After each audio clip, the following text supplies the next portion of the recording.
The Incredible Hulk will not be presented this evening.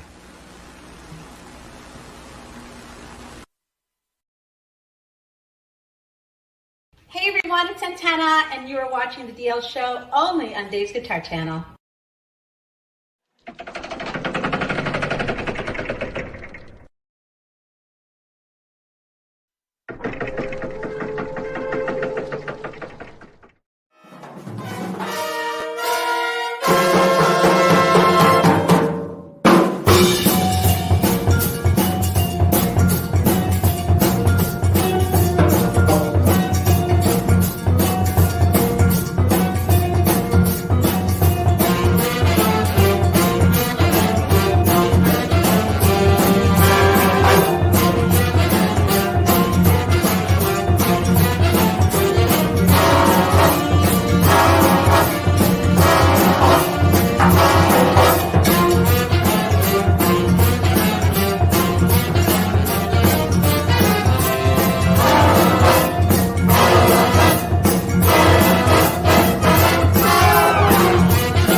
All right. Welcome, everybody.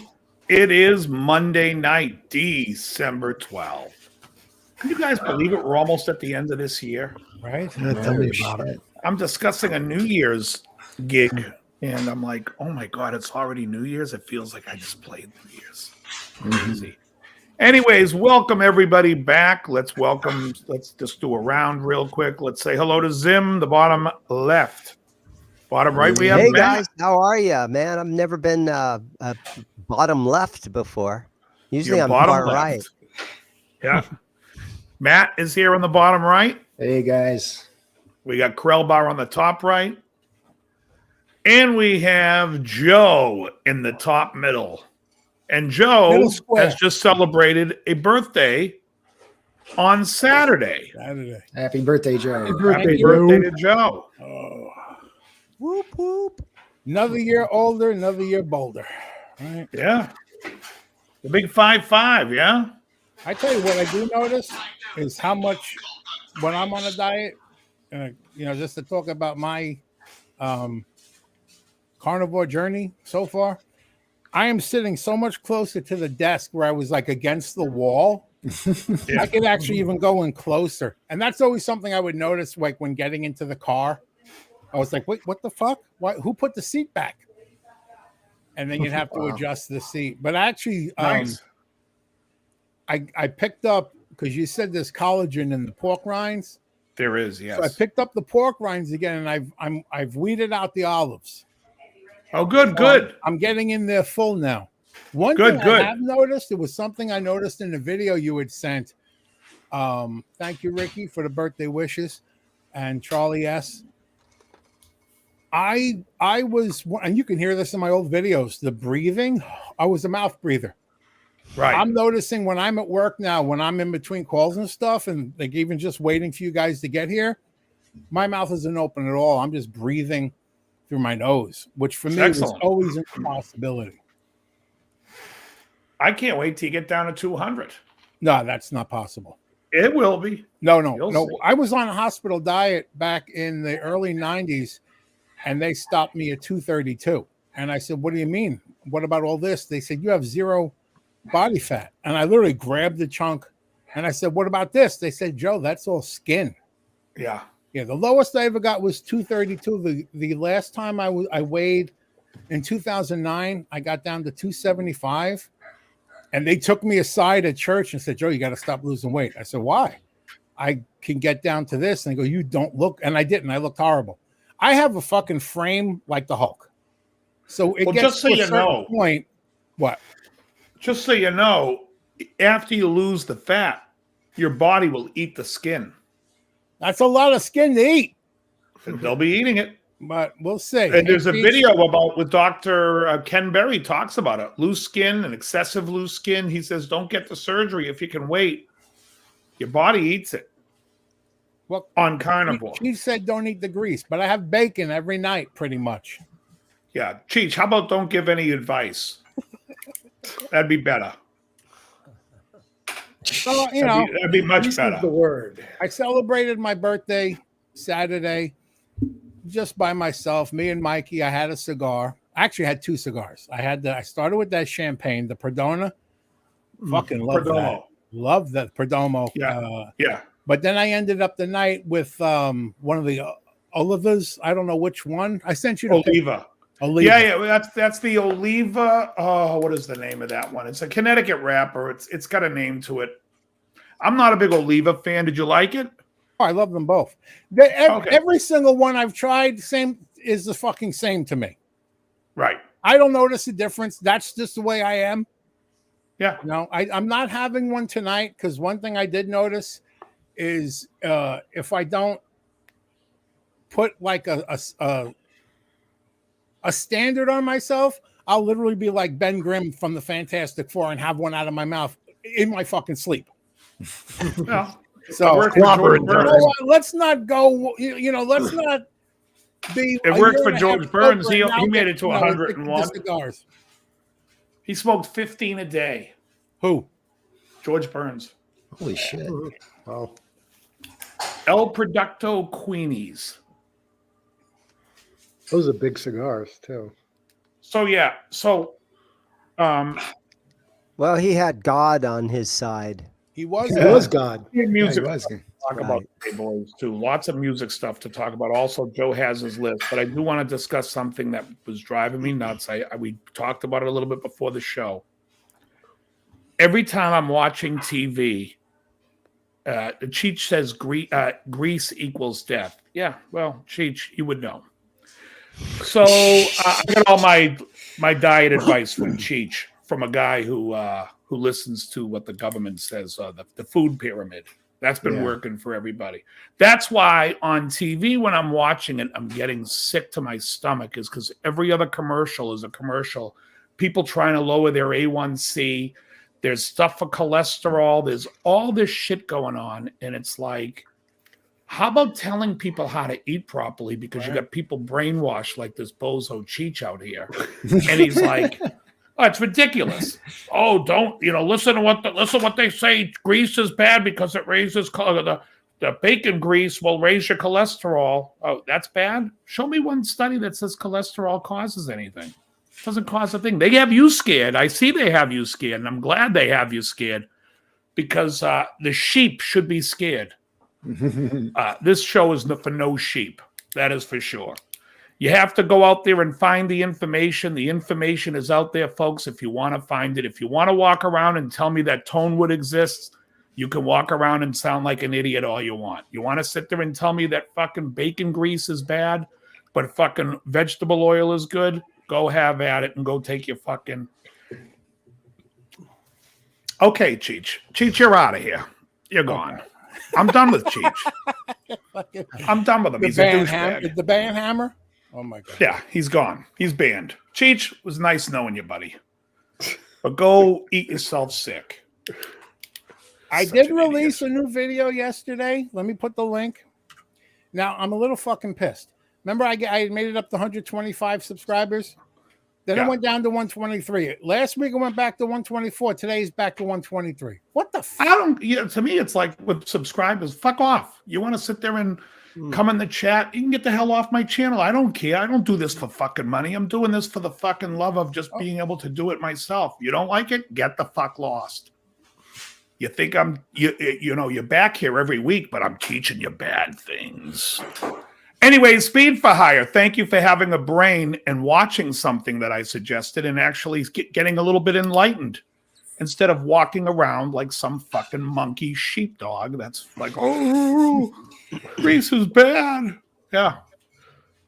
Anyways, they got a fat mannequin at Kohl's while I'm standing in line. So they've got this fat mannequin trying to tell everyone it's okay to be fat. They got these commercials telling you to fucking buy pills when all you have to do is change the way you fucking eat. Go out there and watch some videos with some doctors that know what they're doing. And you know what to do is take the pyramid and flip it upside down. Isn't that what you say, Joe? Flip the fucking thing upside down, because what they're teaching you for food is absolutely poison for you. I mean, poison. They're telling you an egg is no good, but the egg substitute that's synthetic is good. All chemical. Get How the about this? fuck Cheech outta is sitting here. there saying grease equals death. Grease from bacon has vitamin K2, vitamin A, and vitamin D. The poison that they... RL, excellent. He says, some guy, you're not going to like this thick mannequin, RL. Did you take a picture? RL, the only way you're liking this mannequin is if you're sitting at a club going, I got dibs on dots. RL will get the reference. Yeah, I'm telling you, bacon is health food. Anyone that tells you that bacon is unhealthy for you has been brainwashed. It's health food. You get it, RL. I knew you would. Anyways, look, the bottom line is you can eat whatever the hell you want. I don't care. That's the other thing. I have a group on Facebook called Team DL Carnivore Nation. I posted it in the community on YouTube. You can go in and watch videos and actually learn something, or you can eat the way you want to eat. Go fucking get your A1C tested. Go get your fucking fasting blood sugar tested and find out you're pre-diabetic, you got fucking clogged arteries and everything else. What's A1C, by the way? A1C Yeah. is your overall sugar. I don't know. It's something to do with diabetes. I don't know. They have a high Diabetes. A1C. For some reason, they tell you on the commercial, if your A1C is high, you can take this pill. How about stop eating like a fucking glutton and put the oils away and stop eating all carbohydrates and poisons? What was it, like 20 years ago they allowed pharmaceutical There you go. RL companies said to advertise. That was a mistake. it's just insane because now we've normalized all these fucking diseases like they're normal. These things didn't exist when bacon grease was the only grease to eat. There's your lights. They didn't exist when that was the food to eat. They've only existed since they've been telling you that's not the food to eat. So the food that we've been eating for millennia, that's the cause of all these new diseases. Oh, that makes sense. And the new shit on the block, the sugar, the refined flour, and the seed oils, that has nothing to do with it. Anyways, folks, if you're interested in going carnivore or even some keto, I think Krellbot does keto. He can't get rid of his vegetables. Says the wheelchairs are the best part to eat. The oldest joke in the book. Anyways, when I did lose weight, you're more than welcome to join in the group. However, don't start asking me a million questions if you don't watch any of the videos, because I'm not here to sit there. It's all in the videos. What's that? It's all in the videos. Yeah, watch the videos. Speed for Hire watched. Even if you Fat got Fiction, questions about, which isn't even taking a my shit, favorite. we got a video about it. Cheech obviously didn't ever watch any of the videos. No, he's just ridiculous. It Sheila doesn't E matter. does carnivore, RL says. I think he says Sheila E, which means it's up for debate. Yeah. Yeah, your average blood sugar levels. So, a friend of mine, I'm not going to say names. Nobody knows him anyway. But he says to me he had his blood work done. He's been thinking about going carnivore. He wasn't sure. He tells me what his fasting blood sugar is. And I said, wow, did your doctor tell you were pre-diabetic? He goes, yeah, but I'm like, yeah, okay. Well, you are, if that's your fasting fucking blood sugar. Anyways, his blood pressure was through the ceiling. He's now been on it 7 days. And no, now it's day 8 or 9. No, day 9. So today's his 9th day carnivore. On day 4, he had his blood pressure tested. It was back to normal. Being on carnivore. And that's what that cardiologist said, that if you have high blood pressure, 3 days on carnivore, it's gone. Anyways, I thought that was very interesting for him. And that's enough about food and diet. Although, does anyone want to talk about? The other thing I just want to say is people keep talking to me about chaffles. Now, Choffles is you buy a mini waffle maker, which I did, which is why I was at Cold's looking at the fat mannequin. And so you put egg, cheese in a blender, you pour it into this thing, and it makes like an egg-shaped waffle with, like, you can put bacon in it, whatever. The bottom line is you got to clean the fucking thing after. And I'm just like, you know what? For all this, for the 3 eggs that I ingested, the bacon, the cheese, I would have much rather just made 3 eggs, ate 3 slices of cheese and bacon. Mm-hmm. And the cleanup would have been easier. Yeah. So a lot of people are going to talk to you in Carnivore like, oh, do you have any Carnivore recipes? What recipes? Just eat the fucking food. I feel like Brian James in Armed and Dangerous. Shut up and sign the fucking form. Or was that Jonathan Banks, RL? Which one said it? Jonathan Banks, I think, said that. That was In Armed and Dangerous? I'm pretty sure. RL's probably going to know.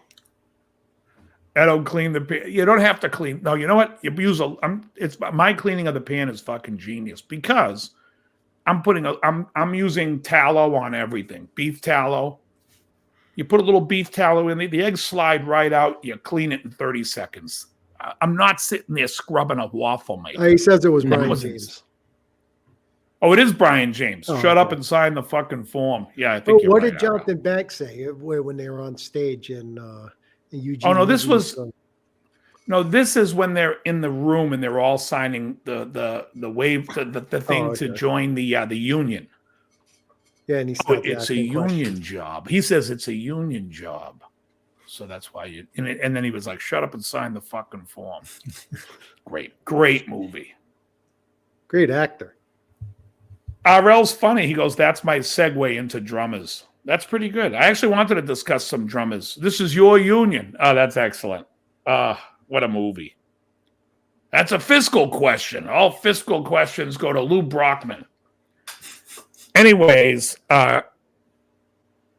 speaking of drummers, you know, anytime someone finds out, like, well, they know that I'm a musician, they always sit there and go, huh? How about Neil Peart? Huh? Is that guy the greatest drummer in the world or what? I'm always like, I don't think so. I'd be like, you're pronouncing his last name wrong, first of all. I know it's Peart, but they always say Peart. I was going to say Peart, and I'm like, well, that just sounds like I'm embellishing the story because nobody ever says Peart to me. They always say Peart. I know. Yeah, it's just not worth it, Pam. That's the whole point. You don't have to grease it. I do grease it. I greased it with tallow.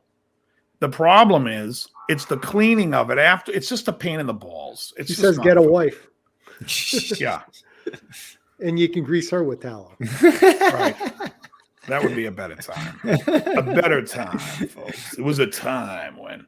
So anyways, so I have to deal with that all the time. So now I'm like, and then he asked me to name some drummers that I like. And of course he doesn't know any of them. Because he's a rock guy. And I don't know if I would put any rock drummers. I don't know. Who do you guys like for drummers? Rock? Any drummer. Well, in rock, I would say Tony Carey or Danny Carey, I mean, from Tool. It's pretty awesome. Yeah. He's great. Yeah. And Mike Portnoy, probably. Portnoy's a great drummer, too. Yeah. Very progressive guys. He doesn't play interesting drum solos, though.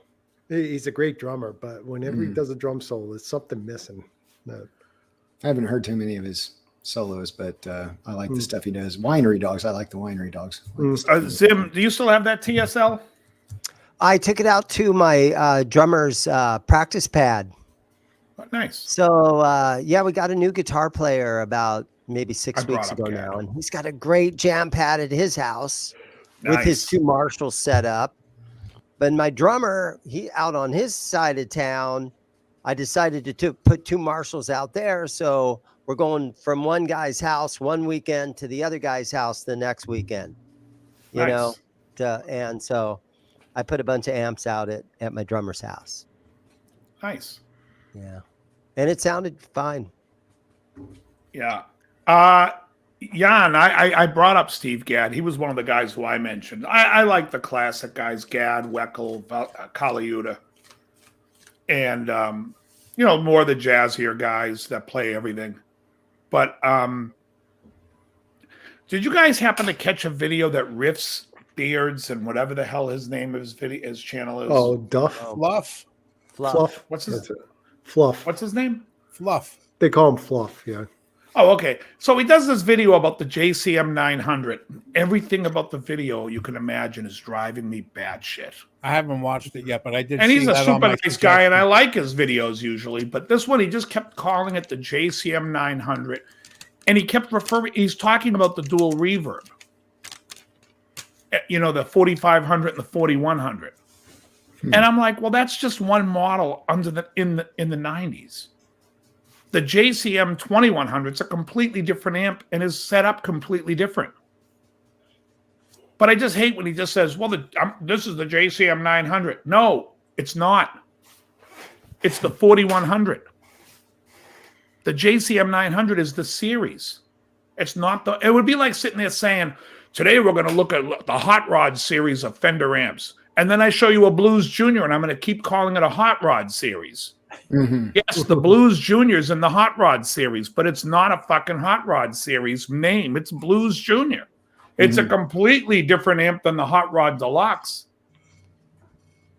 Maybe even more similar to the Hot Rod Deluxe, and they're not even the same tube outlet as you would the 2100 and the 4100. And then he says the 4100, he doesn't say the JCM 900 is a step up from the JCM 800, the two-channel, and instead of saying it, well, from the 2210, yes, but not when the 800s came out. The 800 was just the name of the fucking series so that Marshall could sell the amp and make it something special that Rose Morris didn't have.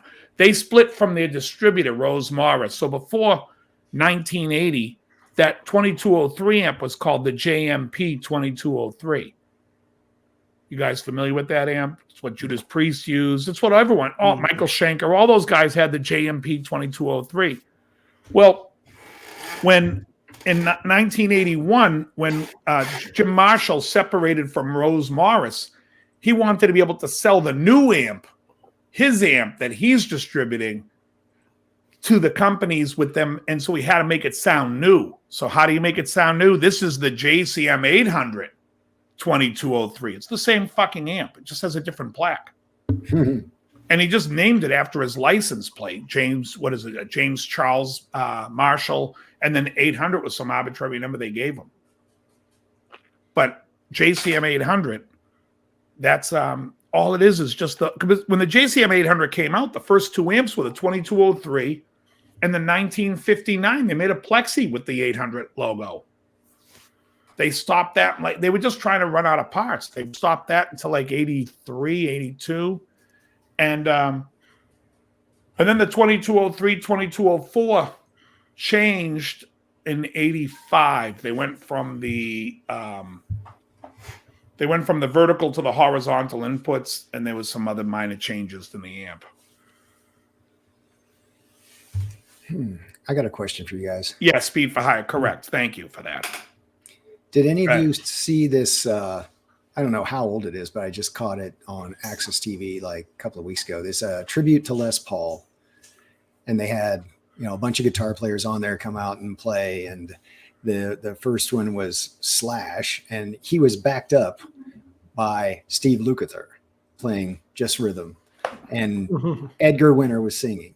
Okay, so they did this first song, and I got to tell you, man, Slash played some of the worst guitar I've ever heard in my life. It was absolutely Slash. It was terrible. And Steve Lukather's just back there, playing rhythm for him. The next song was Lukather by himself doing Little Wing, and he fucking melted everyone's face off. I mean, it was awesome. That guy's phenomenal. Guy's a monster. It was incredible. And then the rest of the players were all just kind of blank. They had Satriani doing his snatch boogie thing, which was boring. Yeah. Snatch. And then later on they had Lukather with Kenny Wayne Shepherd, and he was like, he's the only one that played. Everyone played a Les Paul except for Buddy Guy and Kenny Wayne Shepherd. They played Fenders. It was like, it's a Les Paul tribute. You should be playing a fucking Les Paul. So, but anyway, so Lukather and Kenny Wayne Shepherd, and he just blew him out of the fucking water too. I mean, it was he sounded like a beginner compared to Lukather. I mean, anyway, if I ever had any inkling like, well, Slash maybe had a bad night, it was just fucking awful. If you ever get a chance to see it, it's worth watching just for the Steve Lukather Little Wing performance. Is that the one that had Eddie Van Halen too doing Cathedral? No. This was newer. I remember there was a list so. But I remember seeing one time, and Steve Miller showed up, and he walked over and pulled his Strat out of a Fender case, and everybody was like, "Oh my God, he's playing a Strat in front of Les Steve Paul." Miller was on the Les Paul and Mary Ford show when he was a kid. Wow. He was a guest on the. Hold on a second. Keep talking. Yeah, I just mentioned that. Not much else. Yeah, but I guess when you're doing a Les Paul tribute kind of show like that, you feel obligated to play a Les Paul. Yeah, which they all did, except for those two guys. But, Yeah, I saw one where Steve Miller walked over, opened up his Strat case, pulled his Strat out, and everybody was just, "Oh my God!" It'd be great if you played a Les Paul copy. In Edwards, a Bernie or something, or a Tokai. You pull out a Tokai. Yeah, But Well, why still, would it's you funny. have guys go that aren't? I mean, you never see Satriani with a Les Paul. He was playing a Les Paul. He was playing a Les Paul Jr. Well, if he all right, that works. But I don't know that I've ever seen Buddy Guy with anything. But you know other what? than that. I've always seen him with Strats, and he was playing. It was a Telecaster body with the polka dots, and but it had a Strat neck. Back in the day, early on in his career, I think he used an ES Street 35. I think they all did. That's all they had back then. Yeah. But I think there's some artists that if they agree to have a signature model, they're obligated to play that whenever they're in front of an audience. It could be. Depends on the agreement. Maybe. Well, Satriani's got an Ibanez endorsement, and he was playing a Les Paul. But then they had Joe Perry was up there with Buddy Guy, and they just did kind of the standard blues fare kind of thing, and that was it. Then they did have Robin. Did anyone play an SG? No. That would have pissed him off. I think Les Paul hated that guitar. Yeah. But so it's worth checking out because Lukather just kills on that show. I have a black 04 SG, and it's at the repair shop. It had a headstock injury, and I only had to pay $50 for it because I the think neck you was showed fit it in to there. us before, right? Yeah. Huh? You showed it to us. No. I haven't gotten it back from the repair shop yet. Oh, what was the headstock one that you showed us? The one that had the broken headstock. I thought it was the SG. It had no parts on it, like everything was stripped on it. Maybe I did show you guys that. Yeah, I think you did. That sounds familiar. It's at the repair shop right now. Nice. And I called the guy a week ago because he goes, "Oh, it'll be 2 or 3 weeks," and now it's been a month or 5 weeks or so. And I called him a week or so back. How's it going? Oh man, I went to Vegas for 4 days, and this and that. I'll eventually get it back. I just want to say something. Rick Grimes was saying he didn't thought a certain JCM 900s. He's saying they're too fizzy sounding. You're saying the whole series, but that's like insane because the 2100 is really like a 2203 with the gain. There was a separate knob. I think what do they call it? Sensitivity. I can't even remember. It's behind me, but I'm not looking. And you can add the clipping diode, but you can also take it out, which would be that fizzy sound. So to me, the 2100 and the 4100 have completely different sounds. They're not even close to the same amp. I do not like the 4100 or the 4500, but I love the 2100 and I have the 2500. I love them both.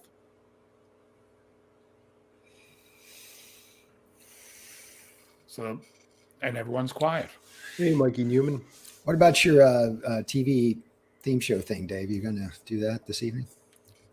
That's a good question. I got to find that. Oh, let me say this. Today, I'm in the gym and I'm listening to a Dawkins comes on in my dreams. Yeah. And I'm listening and I'm like, oh, all right, I'm going to let this play and listen to this. I don't listen to George Lynch much. And I was like, the first 4 bars of the solo is excellent. It's musical. There's a couple of little finesse things he does. And I was like, oh. And then bar 5, he starts with the fast tapping. And I'm like, and now he sounds like every kid in Guitar Center. You know something? That's actually not tapping. Yeah, that's actually a wide pull off that he does. Well, whatever it is. Yeah. I don't know. In the video, he's tapping. No, in the video, he's But he holds it like, I don't know. Yeah. It's irrelevant. I mean, That guy does some of the weirdest. I'm not hand concerned about his positions. technique. He stinks. But the second half of that solo is awful. Yeah. It's everything. To me, that was like, In My Dreams could be the best of George Lynch in the first 4 bars, and then the crap I fucking hate in George Lynch and the next 4. Mm. Overall, though, I thought, even though the songs on that Under Lock and Key album weren't that great, I did think he had some good solos on that album. Oh, maybe. Like I said, that I was really surprised at how. Well, I'm not. I love the album before that, Tooth and Nail. Mm-hmm. That record's great, and the solos in it are good. Mm-hmm. But I've seen enough of him live where I'm like, where I question, can he play? Yeah. Well, dude, I saw him with he and Paul Gilbert and Richie Kotzen did a show at the House of Blues on Sunset that I went to called Guitar Generation. And it was Lynch first and then Kotzen and then Gilbert. And when he came out, he had like a Fender, I guess it'd be like a broadcaster or something. It just had the one pickup, right? And he was playing with fingerless gloves on. And his tone was shit. And the whole set was just like, it looked like he was struggling, But then at the end of it, after Kotzen and Gilbert played their sets, they all 3 got together on stage and jammed. And it was just like, they just smoked him so bad. It was kind of embarrassing, And I kind of, I like Lynch. You do? I like some of his stuff. I mean, I'm not like a diehard, like he's not in my top 10, but no, I appreciate some of his stuff. I appreciate that he has his own, sound. He has, when you hear him, it's him. I mean, he's got certain things he does that definitely identify him as, his licks, Keep talking, guys. I just got to finish this one thing up. No, but it was, I couldn't understand why he would come out and handicap himself like that, wearing these fingerless gloves and playing a single coil guitar and just like. It seems like he does that a lot where he shows that he doesn't really have the same guitar that he's used to. And he falls victim to that. I got to open up for the Lynch Mob. Well, they're called something else now, but it was George Lynch. And this was only about maybe 6 or 8 months ago. And the guy that booked the show is a Phoenix area DJ, Mike Gobby, right? And Mike Gobby booked the show. George lives in Arizona, I think, doesn't he? Yeah. And Gobby brought his guitar and says, George, will you play this? So I can get a bunch of photos and stuff of you playing my guitar. And he's like, sure. And so, yeah, he'll do anything just for the hell of it, I guess. Right. You would think it would be better if he stuck with the same guitar and got used to it and, Yeah, Ricky, Kotzen is a monster, man. But he describes himself. George Lynch describes himself as a guitar player that used to be in a popular band. Well, didn't we see him, Matt? Didn't you go with me to Long Beach? Didn't we go to that Ibanez thing in Long Beach when he was playing there? Well, no, but we were at the NAMM together in Anaheim when, I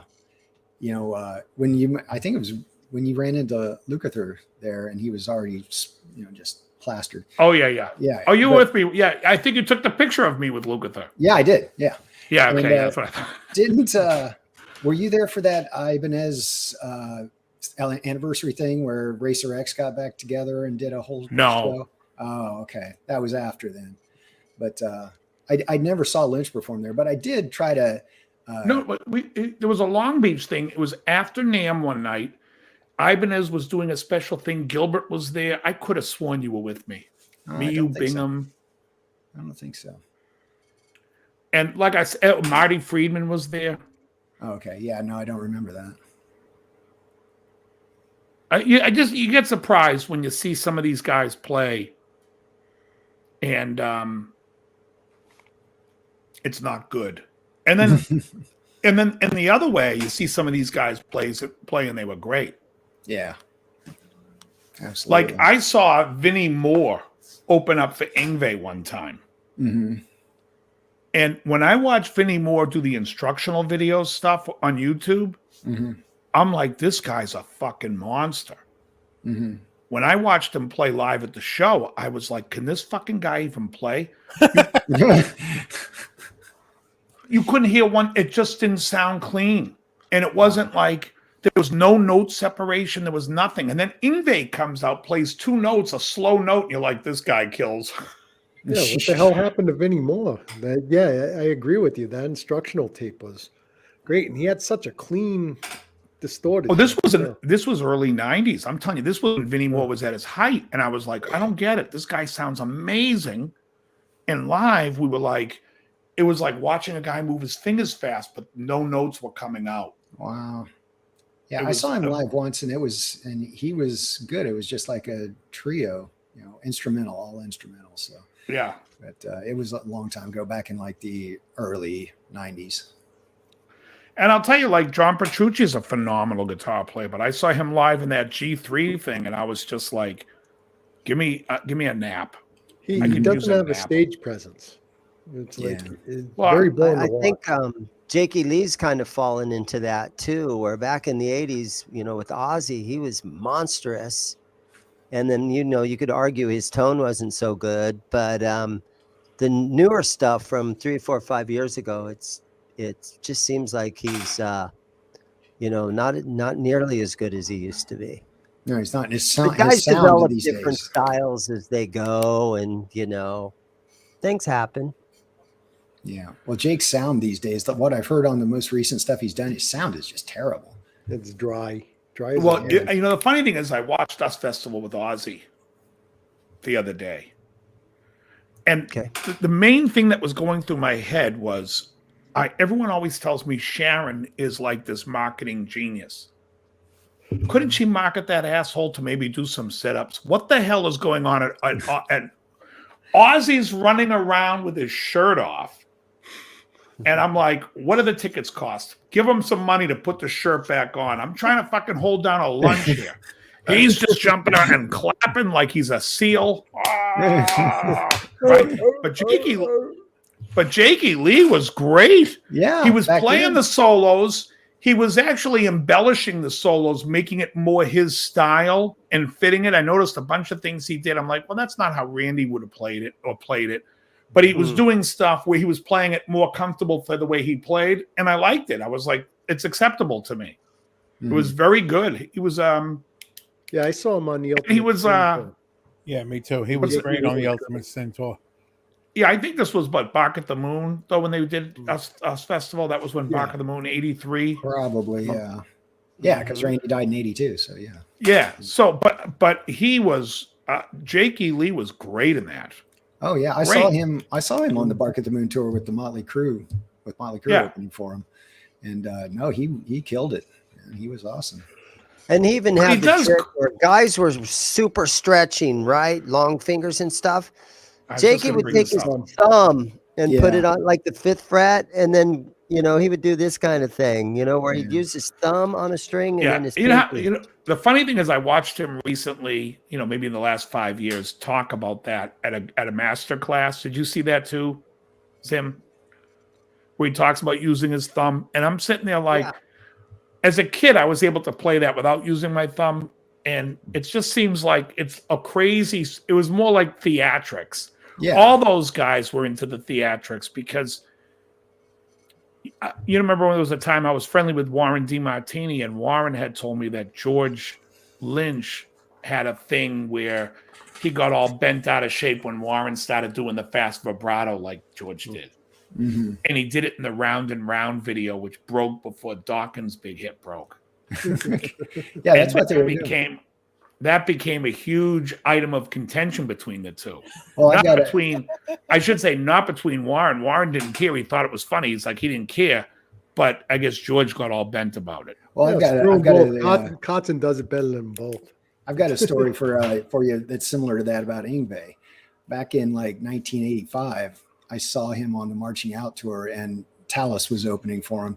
But the drummer I was playing with at the time knew the woman who was booking the show, so we got to hang out all day at this, like, it was all old airplane hangar. So I'm back there, and he comes like skipping off the tour bus, and he's got all these guitar parts laid out on a table, and he's sitting there, and I'd read something about him having this technique where he could, like, you know, lower the pitch of a string without using the bar. And I'm like, hey Yngwie, you know, hey, what's that all about? What are you doing there? And he's like, I'm not going to tell you. I'm like, why not? He goes, because if I tell you, then everyone will be doing it. And I'm like, okay. It's not that big a deal. Where was that show at? Right. That show was in Austin, Texas. Oh, I saw that in Mesa, Arizona. Oh yeah. I saw that same tour when Yngwie opened up for AC/DC. The craziest thing I ever saw Yngwie do was throw a guitar at his drummer's head. That crazy fucking Swede. I swear to God, I'm like, what the fuck, man? He was like, they were kind of laughing at him because he had screwed. I think he threw his guitar and it came off the strap and like crashed. Oh, he took the thing and he just threw it at the drummer's head. And the guy actually had to duck to keep from getting hit, man. I mean, he could have killed him. Yngwie had the guy was good though. Wasn't the drummer and the keyboard player brothers in Yngwie? Jens Johansson and that's right, Anders Johansson. Dude was great on the keys. Yngwie would play a riff, and the guy on the keys would just mimic it. Jens. Yeah, they would just go back and forth. But I guess the whole players doing it. The thing with this technique was he just tries to kind of push the string toward the bridge or something. And I'm like, that's a pretty useless fucking technique anyway. Why? Right. Yeah. They're all just trying to sound like, you know, I've come up with this new, you know, thing. Everybody wants. You remember when Vi said he came up with this disjointed finger thing, and all it was bending. Yeah. Circular bending. Yeah. Steve Vai's got his little circular motion thing, and it's like, it doesn't sound any fucking different than just bending. Right. Yeah. Right. You know what that is? That's called go eat a hamburger. What? Get some fucking fat in that system, because right now you're running on all veg and the brain ain't working right. Because that's just vibrato. We all use vibrato. We get it, Steve. Yeah. I'll tell you what, though, back in 83 or 84, when that Talus Yngwie show happened, as a kid in a band and trying to write songs and stuff, we went to that show. Me and my guitar player were like, fuck, bro. Damn, we suck. This is what we have to try to compete with, you know, to get somewhere. Well, the thing that impressed me, too, is I was watching their sound check, and Jeff Scott Soto was up there, and his mic wasn't even on, and he was belting out, and you could still hear him over the amps. Yeah, he's like a friggin' banshee. That guy was like, had volumes just incredibly. You know. Never has a good rhythm tone. Does he even play rhythm? I mean, most of the time. Yeah, it's just always, to me, it's very Blackmore-ish. And, you know, if you like it, you like it. If you don't, to me, that's all subjective. You know, if you like that style. You know, it's funny. I was playing some music for a student of mine the other day. We were listening to Michael Schenker Group. And the reason why I brought it up to him, because we were talking about production, I said, this band, if Michael wasn't in charge of production, would have been a more successful band, because the guitar is like this throaty Marshall sound in the middle. You can barely hear the bass. You can't hear anything. You know what I mean? It's like, it's just mixed terribly. It would have been, if you had a real producer go in there and do it, it could have been a great record. Would have been a great record. It's still a great record to me, but I can definitely, he's calling it a pink telly. The orange, it's like an orange telly, right? behind you, Matt? Oh yeah, it's orange. Yeah, pickups are orange. Yeah. Yeah, he said it. He thought it was pink. He's like, "Is it pink?" No, it's orange. Yeah. But yeah. What was I just? Yeah, like I said, I was surprised at Jakey because when I watch him recently, I find him boring. I think a lot of those guys either lost it or a lot of it was their what do you call it? You know, the youth, there's a certain amount of confidence in youth that comes across in their playing where they were overly confident. You know, guys like even DeMartini. Because I sat with Warren and played a couple of things for him, and he said to me, he goes, "What the hell are you doing?" And I said, "I got that lick from you." He goes, "The hell you did." I was like, "I didn't?" He goes, "No, I don't do anything like that." I go, "What do you do in You're in Love?" And then he shows me this lick, and I was just like, it's like all my dreams got crushed because it was like so simple what he was doing. He was just doing it as a bend, but it was just pentatonic playing.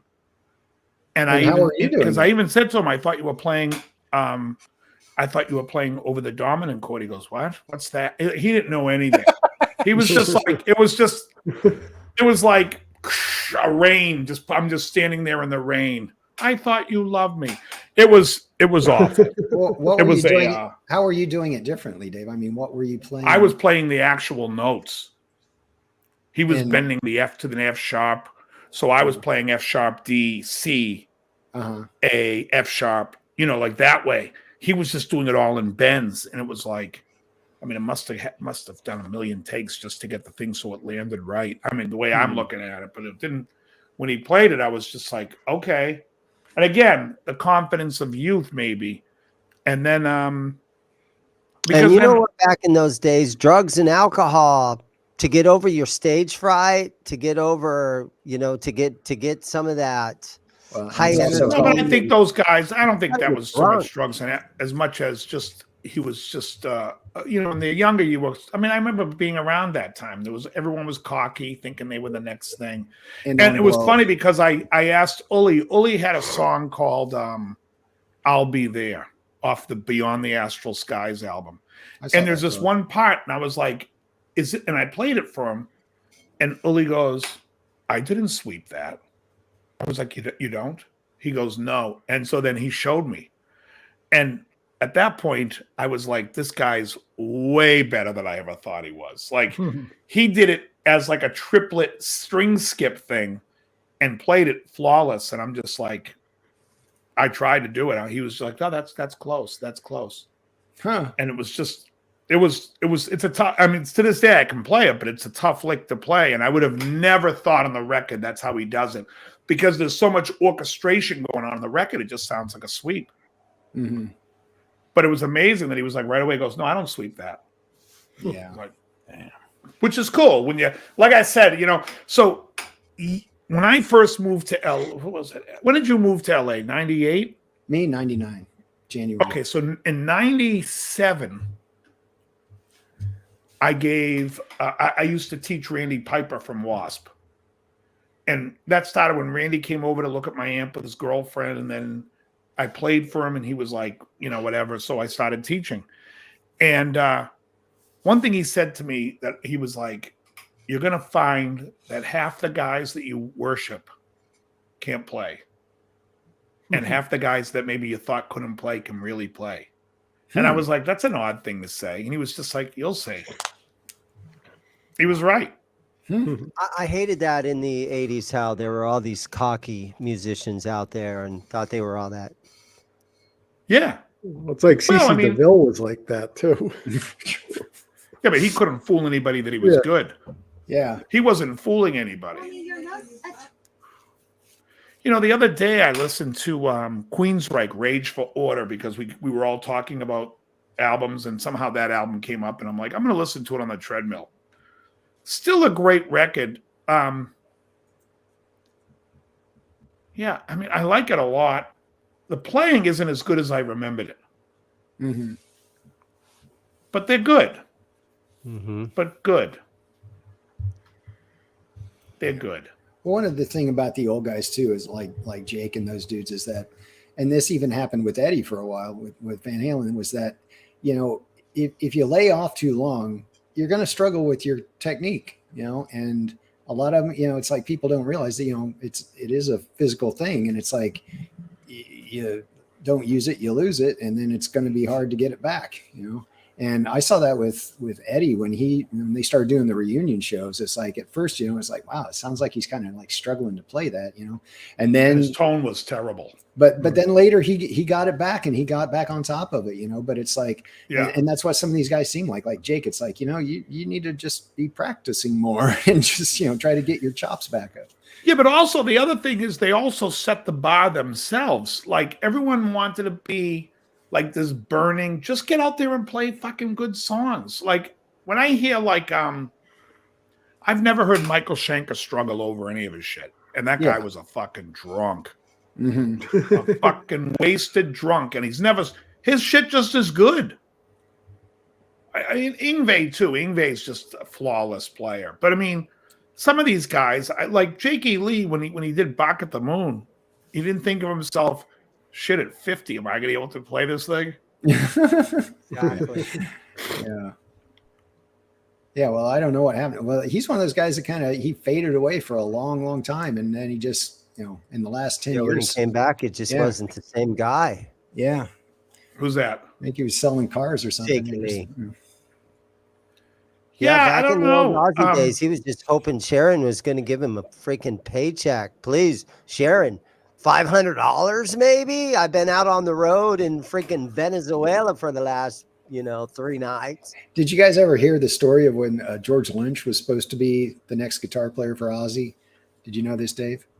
I heard George tell the story. Oh yeah, how he had like quit his job and done all this stuff, and he was ready to like take it on, and then he just like says, "You're out." All of a sudden he's like standing there, is like he kind of bet the farm on that he had the gig. He showed up and was like hanging out and backstage for like 2 weeks or something before Sharon finally was like, "No, you go home." And who was he? Was that wasn't with Randy? That was before. Right. That was after. That was Randy. after Randy. Yeah. No, he was rehearsing with the band, and he was supposed to be in, and I guess he had cut his hair or something, and they were like, for his job, he was like driving a delivery truck for like a liquor place or something, and he was standing there, and he said, I think it was when Jake came in, and he came in and he's like, "Who's this guy?" And he's like, Ozzy's like, "He's in, you're out." And he's like, "Oh shit." Was that George Lynch? Yeah. And Jake wasn't Jake Warren's DeMartini's old roommate too, or something like that? Yeah. But I mean, to me, I heard that story from George Lynch. I would like to hear from the Osborne camp and hear what they had to say, because they may have said, because I mean, not to disparage George, but I wouldn't be surprised if they were like, "Well, we didn't love him." Yeah. So we told him he should have had long hair. Obviously, it's better to tell somebody, "Geez, I wish you didn't cut your hair," than "We think you stink." Yeah. Why would you get a haircut a week before auditioning for Ozzy? No, didn't Ozzy want Gary Moore at one point? At one point, I had heard that. Yeah, Gary wouldn't do it. And Gary turned him down. Yeah. But I don't think George got it cut the week before. And I mean, in audition, he'd already been rehearsing with them. He'd already been playing, like doing rehearsals and shit. It wasn't like he was up for one audition and they said no. He thought he had the gig. Right, and they were still looking. So, but you understand my point, because any asshole could sit there and say to George, "Throw a wig on." We could throw a Jakey Lee wig on him. Nobody would know. He said that people himself. today are surprised when I tell them Tom Petty wore wigs, and they're like, "What? No, that was his hair." Really? Look at the Hard Promises album cover. His hair's falling out. He's got 3 strands of hairs on that cover. The next cover. I didn't know that. Oh, the next cover, his hair's fucking this gore. Oh, me and Bingham have a running joke called the fucking Tom Petty collection. The different wig for every record. Oh shit! I didn't know that. It's a hair system. He didn't pay $15,000 for you to call it a wig. It's a system. There's those musicians out there that other musicians want to work with. Like we were talking to Yngwie and Billy Sheehan. Billy Sheehan has offers. Hey man, come and play in my band all the time. The Winery Dogs and everything. Yngwie, nobody's ever asked Yngwie to come and join a band. I don't know. He's an asshole. Let me ask you this question. How many musicians can you name that are out there wearing wigs? Because I'm telling you, they could have said to George Lynch, if they liked him a lot, they would have said, throw a fucking wig on. Nobody would know the difference. Just like nobody knew when Frank Gambale wore a wig. Oh, I did. Oh, joking. Everybody. The other thing was like, Or they, you couldn't hide that fucking wig. Do you know who has the best hair system? Richie The guitar Blackmore. is what's his face? Al Di Meola. Early on, it sucked when he had it tied up in a ponytail and it looked so and it fake. looked like the Steven Seagal hard line around. Yeah. But by the time he hit his like late 30s, when I saw him and stuff, whatever, it actually looks natural. He's like 70 now, and it actually looks pretty natural. Oh, I think Yngwie's doing something too, because he looks like hair extensions and shit. And He's got Kevin more DuBrow volume in had his the hair than worst fucking wig. Kim Basinger in 9.5 weeks. Are you fucking kidding me? It's insane. I just assume everybody in the business with long hair is wearing a wig. Kevin They're all DuBrow getting had the help. worst wig by far. I'm Kevin ready. I'm DuBrow, convinced, he Matt, was you're all wearing in one on right the now. I gotta be honest with you. And How then about Zach I Wilde? know. If I didn't know you Rob personally, played it. Matt, I'd be like, you'd be under this very big suspicion to be a roundtable talking about it. But I actually know that your hair, when it was short, yeah, was solid. You weren't losing any then. So no, yeah, it's solid. But yeah, it's funny. And Richie Blackmore too. It's like you see those old Deep Purple records, and he's like, it's running away from his face. And then all of a sudden he's got. Yeah. yeah, they can't do what Klaus Meine did. Just stop wearing a beret. Right? Keep the back long and throw the beret on. I'm telling you right now, if there were no wigs in rock and roll, half the field would look like Gallagher. Well, you can do what Uli does and just put on the big wide headband that's like Of course. Why are you wearing the headband? It's a tribute to Hendrix. Was Hendrix losing his hair too? I'm saying Kevin DuBrow's is the worst wig though, because you can. That wasn't a wig. Album. I don't think that was a wig. That was like a system. His brother is like the biggest plastic surgeon in L.A., Terry DuBrow. I think that was like a scalp replacement. Transplant. No, that was a wig. I know a guy that talked to him and said, "Hey man, something about what's the deal with your wig?" And he goes, "Hey man, this is my hair. I paid for it." Exactly. They took it off my back. Guys taking lines from strippers. Oh wow! Okay, so Don Dokken asked Yngwie to be on a record. Don Dokken wears a wig. Does he? Oh, yeah. There is no way that he had that thin, wispy hair on fucking the very first Dokken album. A couple of albums later, he's got this, hair like Kelly LeBrock. It's like, what the hell's going on here? He's a raging alcoholic too. You know something that's funny? What's the deal with wearing scarves? Why does every rock star now have the scarf coming down? What's the deal with that? I don't know. Every freaking dude's wearing a scarf. You remember when get they a all scarf. started wearing the Richie Sambora hat? Yeah. When Richie Sambora wore the that's hat, the thing. everyone else did. Now they all have scarves. I saw a Richie thing. wore the scarf for a long time. I saw a thing on Nikki Sixx today, and they're calling him Nikki 64 because there he is, 64 years old. He's got the scarf on. Everybody What was the wears- band Nicky auditioned for? I just was watching that. Quiet Riot. Was that Ozzy too? No, Quiet Riot.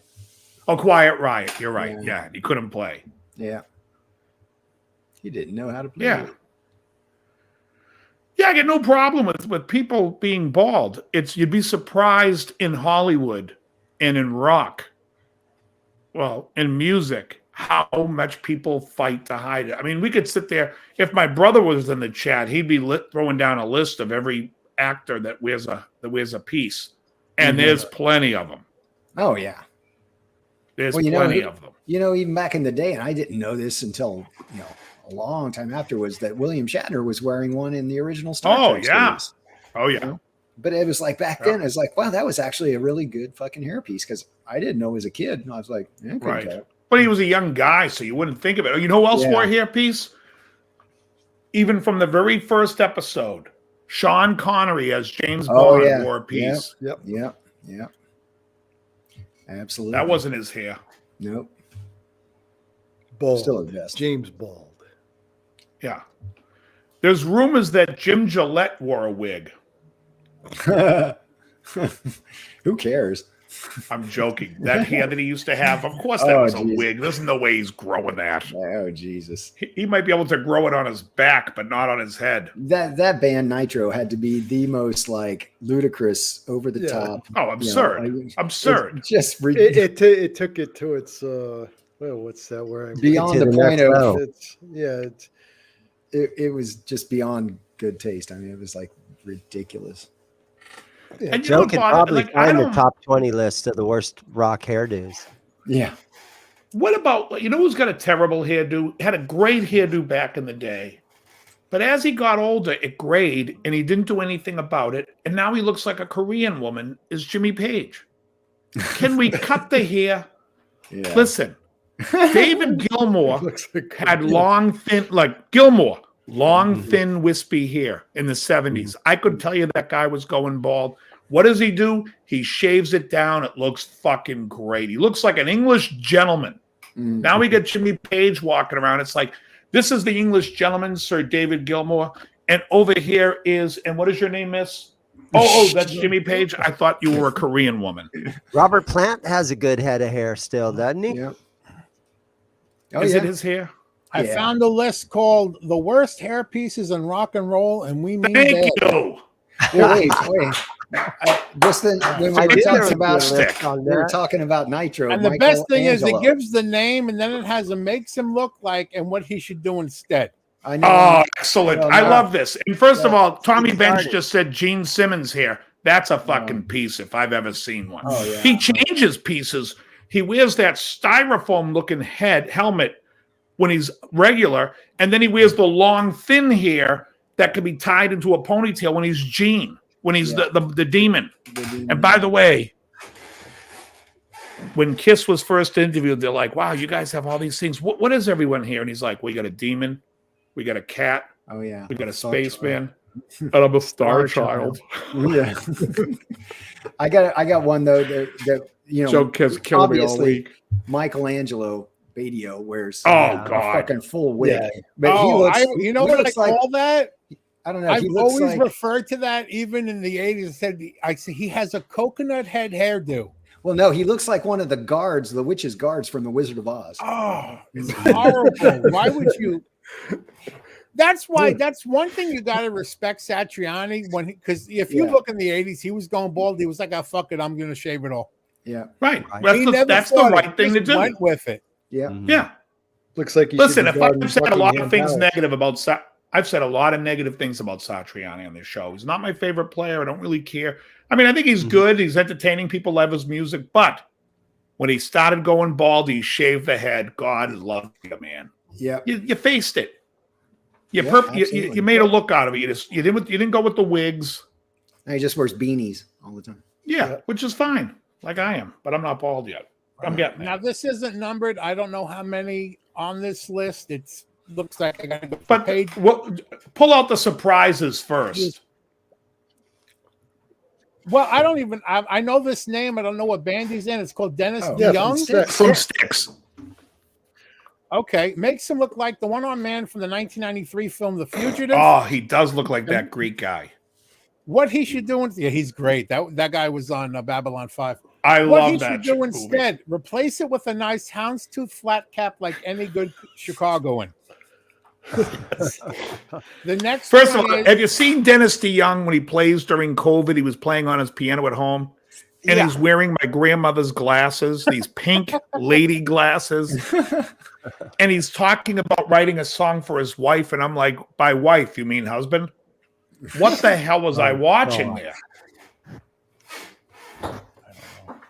And anyone ever also notice how like they were so enthralled with British rock They're from Chicago, and they're like, "Come sail away with me, lads." Lads.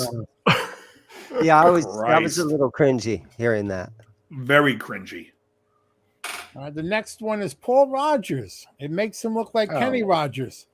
And then what he should do instead, put more than $20 into his weave expense account. Yeah, That's definitely a helmet. Definitely a helmet. Obvious. Yeah, it's always been obvious. All right, this one I think we'll skip.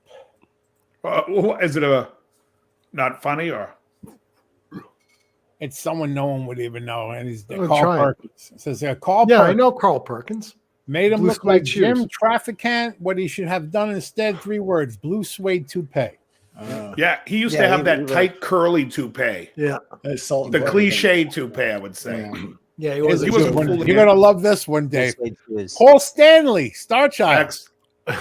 Makes him We look have a like Star Child. old Chris Angel if Chris Angel was a dude. Yeah. What he should do instead, shave it all off, get a fedora, and some real snazzy earrings. We feel like he would look like a really savvy boxing promoter. He couldn't do the earrings. He's missing the ear. No, he had the surgery. Yeah, Hey, let me just say this about Paul Stanley. Who wrote this list? John Seaborn Gray.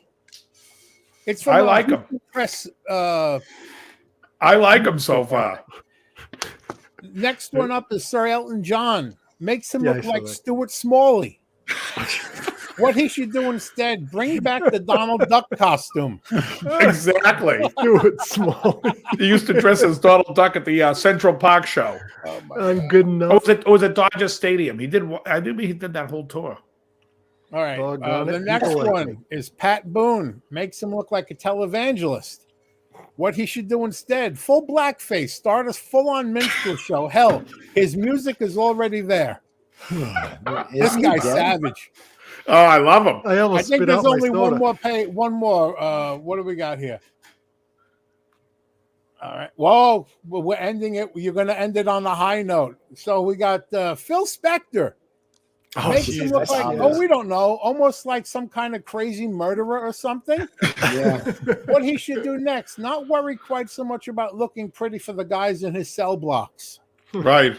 The girl And then he Why do you think he did that to his hair? And then we end with who you were talking about before, Gene Simmons. Has to be. Yeah. Makes him look like the douchebag he is. And what he should do instead, just fuck off forever. Wow. This guy, I'm guessing, is not a fan. One guy that I noticed got some kind of treatment was Alex Lifeson, because if you watch any of the later Rush concerts, he had like the Friar Tuck going on back here, where it was like the egg in the nest. He just got. From the front on, he looked good, but if you saw him in the back, his big round spot here. But then later on, like the last couple of tours, he had that all filled in. So. But he still had the front though, so it's like he can get away with it a little. You remember the hair in the can? Oh God! Oh, Yeah, I sprayed on. Hey, well, get rid of your bolts. It's like this fuzzy. No, but there's a fucking lot of dark guys stuff. in music walking around with a piece. Mm-hmm. Oh, Joe Lynn. You guys ever see Joe Lynn Turner? Oh yeah, that's fake. That hairdo's ridiculous. Yeah. I'm like, if I saw him, I'd be like, "You're still wearing that, guy?" It Why would be do you like guys if think Gambale that, was still Phil wearing it. Spector went that far with his hairdo like that, He going was through a out of his murder mind. trial and all that kind of stuff? What was he thinking? Was he thinking that was somehow going to help him? I don't know. Did you guys know he tried to produce a Ramones album one time? Joel and Turner. No, Phil Spector. Phil Spector. Yeah, it had Oh, string that's right. sections and stuff. Yeah, didn't he? Joe Lynn Didn't he Turner. pull a gun? They said he pulled the gun on Joey Ramone or something like that. Something like that. It was like, I don't know. I read it in the Johnny Ramone biography. But He was probably trying to put string sections and background vocals and stuff in it. yeah, it didn't work out. Well, they did. I forget what song it was. You but- think Rudy Sarzo's getting any help? Nah, I don't. I think he's legit. Isn't it? Who's he playing with now? He's with Quiet Quiet Riot. Riot. No, I Yeah. thought I saw. Did he play with Queensryche for a while? He did. He did. His Okay. brother Robert. His brother Robert Sarzo was on guitar with him. I saw this. It was like the last show with Jeff Tate. Showed up in my thing because I listened to that fucking album. So they now put Nothing But Queensryche in there. And first of all, Jeff Tate shaves his head, wears the dresses like he's in like he's gonna fight Daniel Day-Lewis in Gangs of New York. He's got like, you know, the old he's got the vest, the white shirt, the bolo hat, you know, the whatever the hell it is. But anyways, he's and I thought I saw Rudy Sarzo in there, and I'm like, Rudy looks like he has an awful lot of hair here. Just an awful lot of hair. You know, Dave, you guys, you got me watching the Tulsa King. I watched all 4 episodes of that. What'd you think? You know, the problem is it's starting to wear off on me. Guys are coming in the store and I'm like, hey, you ain't got money for that. Just set the fucking thing down. You ain't got money for that. Get the fuck out of here. It's great. It's fucking Yesterday great. Anyways, guys, if you're not watching Tulsa King, it's excellent. There's a donut shop next door, and there was like 5 little kids and 1 dad, and he was buying donuts for everybody. And they're looking in my store, and I'm like, don't come in here. Don't come in here. Don't come in. They all walked in. And he's like, hey, is there a spot that we can all set our drinks while we look around? And I said, outside. And the dad was like, okay, come on, kids. And they all turned around and went right out. Now you know what you need, right? Because now you need a cigar in your mouth while you do it. That shit is just wearing off on me. I think I finally got that email. The Prime Combo, 20 cigars, $59.99. No, that's not. That's a different one. This one says 3+ at $19.99.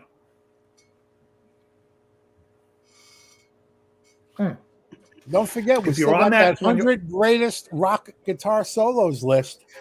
Oh yes, let's pull down from that. What number do we start at? Next week, I promise. Next week, we're going to do the best TV theme show songs. I'll tell you the part about the list I don't like is the person who wrote the list felt the need to throw in new shows. So it's like, don't do that. Yeah, it's stupid. It's like, thank God Bob Dylan never did guitar solo. But before we do that, let's say, what can anyone say what their like TV theme song with a guitar in it that you thought was really good? SWAT. What comes to mind? I'm a big Larry Carlton guy, so for me, Hill Street Blues. To me, it was Barney Miller. Yeah, that's a good Oh yeah, that was that Quincy Jones? I don't remember, but it had that opening bass line. You know, what's that? Oh, Barney Miller. I had this dude in my store last week playing bass, and he kicked right into that. And the Barney Miller thing? Black dude with dreads, and he kicked right in. Boom, boom, boom. He nailed it. It's a killer piece. Yeah. The original Twilight. Let's go around really quick. What's your favorite theme show song of all time? No guitar. Doesn't matter what's in there. Favorite theme song of all time TV show. That's fucking hard. All right. Give us at least a comedy and a drama. One of each. Comedy and drama. One of each. The Monsters. Oh fuck yeah! Shit, I was thinking about that. Yeah, that's such a great. I was also thinking Odd Couple. Ever. I've always loved the Odd Couple one too. That's called the Great Shark Hunt. That's what. And you got to also go with Hawaii 5-0. Yeah, you guys are picking a lot of instrumentals. And for an instrumental, I always love Angela, the theme to Taxi. I love that. I think Bob James is awesome. But I'll just go right out there. My favorite, it could be a tie with the Jeffersons. The Jeffersons are close. I like the outro to the Jefferson when it's just when she's just moaning. But my favorite of all is Maud, sung by Donny Hathaway.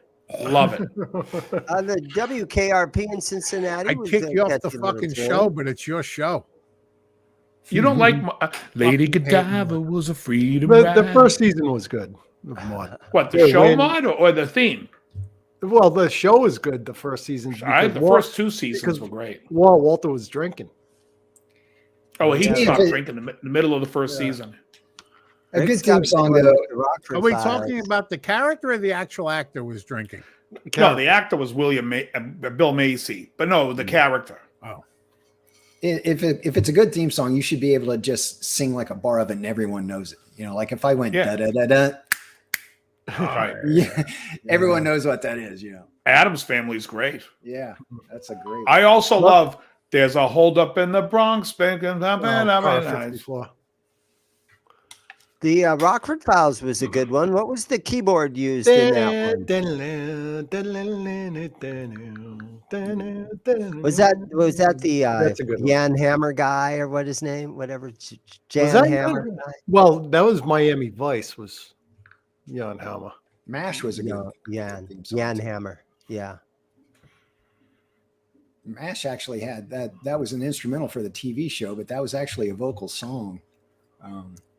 It was called "Suicide is Painless." Elroy is saying Lost in Yeah, that's Space. awful. I can't even. Yeah, think I was of going to it. say Lost in There you Space. go. But which one? There were 2 Lost in Space.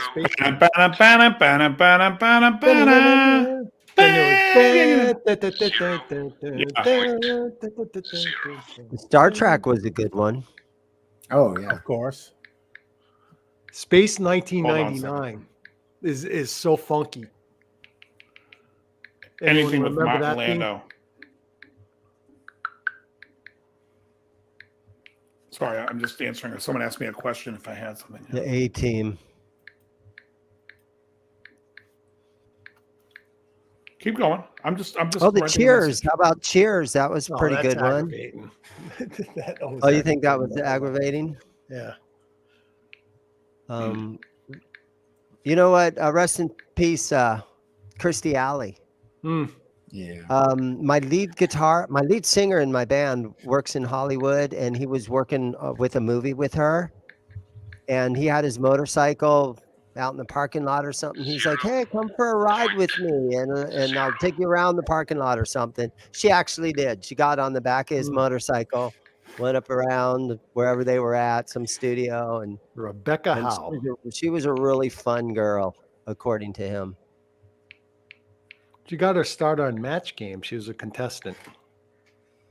Mhm. And I think she was on Pyramid too. Why do I keep hearing this 0 point? As Dave That's Shelton. somebody messaging me on Facebook asking me a question, so I just was I responding. don't remember the Streets of San Francisco, how that one went. Bonanza was a good one. How about the Mod Squad? Kennedy Jones was a good one. The Flintstones. Barnaby Jones was great. Oh, Cold Shack, the Night Stalker. That's Oh yeah, great. Kolchak was a great. classic. Oh yeah, Gilligan. Good It- spot. That it's like fucking cello. it starts off like kind of like lighthearted and stuff, and then goes really dark. Yeah, that cello thing is like. Yeah. How about the Mary Tyler Moore Show? That was a catchy little AM radio gonna jingle. Make it a girl. Yeah, I like that girl. Grooving that girl. Love I like all the American ones they style. make fun of on Family Guy. All right, Joe, let's go back to that list. What number are we starting at? 920. Let me start at 50. All right. Going at number 50 on the top 100 greatest rock guitar solos.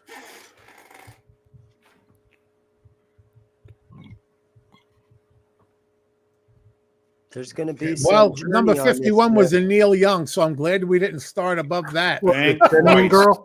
What was it You had Cinnamon Girl? oh my God. Wait, look at this one, Dave.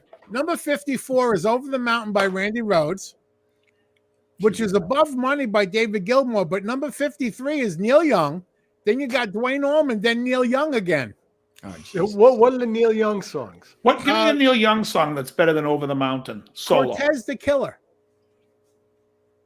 Then what's the Should other have one? killed the guy that did this list. That's unbelievable. Cortez the Killer. Then we have Let me ask a Dreams question by here Dwayne too. Allman. Over the Mountain. That's in G sharp. Yes, the main riff there. It's got those. I just remember it's got those Right. breaks. It's tuned down. That's what I was wondering. Is it tuned down because Jakey Lee plays it in standard at that US Festival? And I was like, whoa. Yeah, it's on the album. It's tuned down. The first Blizzard album was standard tuning. Diary was a half step down. Yeah, because I mean, Randy does that quick thing. It's all open notes in first 3 frets there.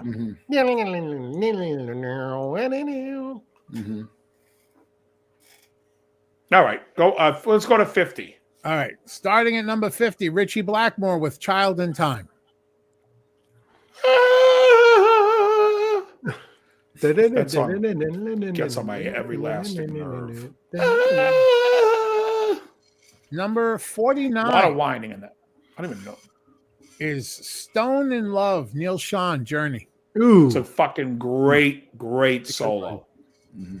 All the fills in that song are great. Neil well, Sean. there's 3 solos in it. Yeah, I mean, honestly, I don't know how the well. And There's the as final, that the song- outro solo. Yeah, there's a short solo, then Yeah, somewhat longer solo, then the long. Plus the bass part at the end of the song when it's fading out. I've tried to Oh, play it's the that bass. best. I'm like, oh god, I just can't wrap my hands around this thing. Oh, it's boo doo doo boo boo boo. Oh, it's fucking killer. I killer. know. I forgot he was in the Les Paul tribute too. Oh, Neil Sean was. Yeah. He's great. Number ahead. 48 is the solo from Aqualung by Martin Barre from Jethro Tull. Martin Barr. Talk about a solo that fits the song. I mean, it just flows along. He's a great. He's one of my favorites. Number 47 is the guitar solo from Mood for a Day, played by Steve Howe from Yes. Yeah, Well, that's not a guitar solo. That's solo it's an guitar. instrumental piece. Yeah. Number 46 Not a great one. is the solo from Alive by Mike McCready from Pearl Jam. Which they should credit to Ace Frehley, who should credit it to Robbie Krieger. It's the same solo. All 3 songs have the same solo, and Krieger came up with it. It's the 5-to-1 solo.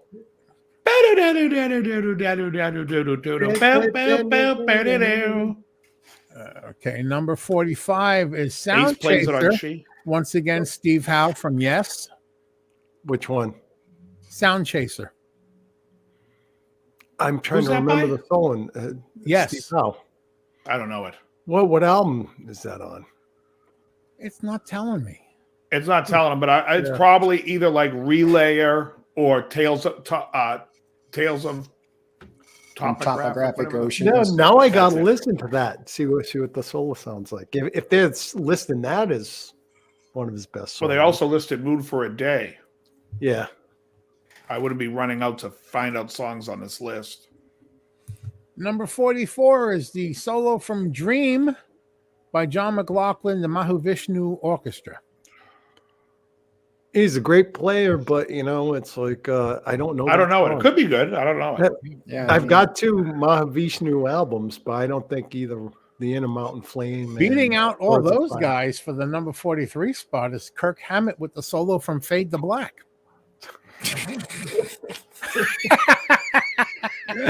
I just make sure to look at Dave's face when I say that. Recorded at Guitar Center. yeah. Now, coming in at number 42 is Eric Clapton with the solo from While My Guitar Gently Weeps by the Beatles. It's a good solo. Musical. Very musical. I like that. Very I like Forever Man. Yeah, Forever Man's his best.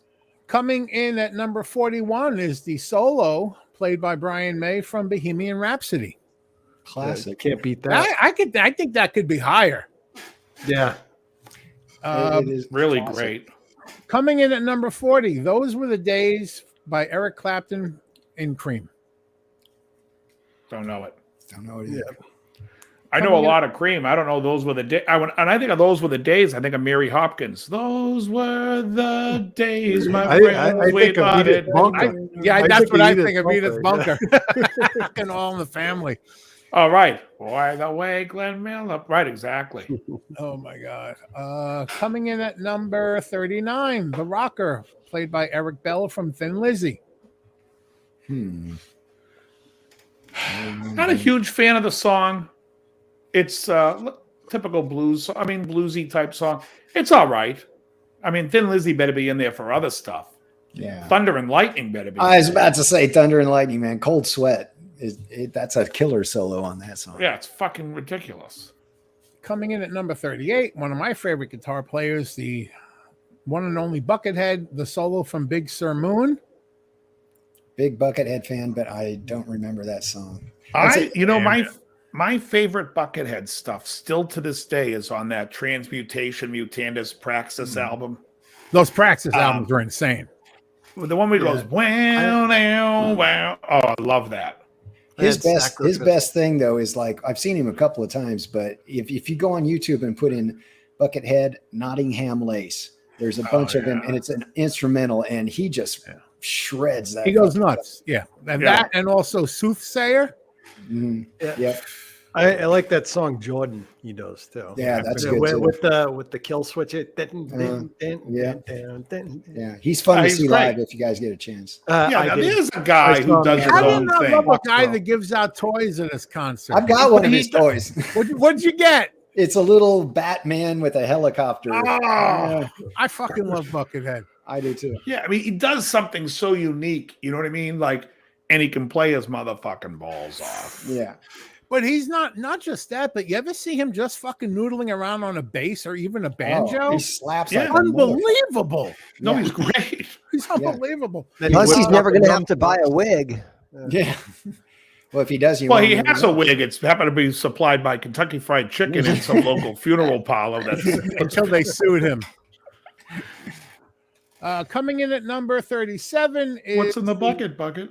Solo from Red House by Jimi Hendrix. Fuck off.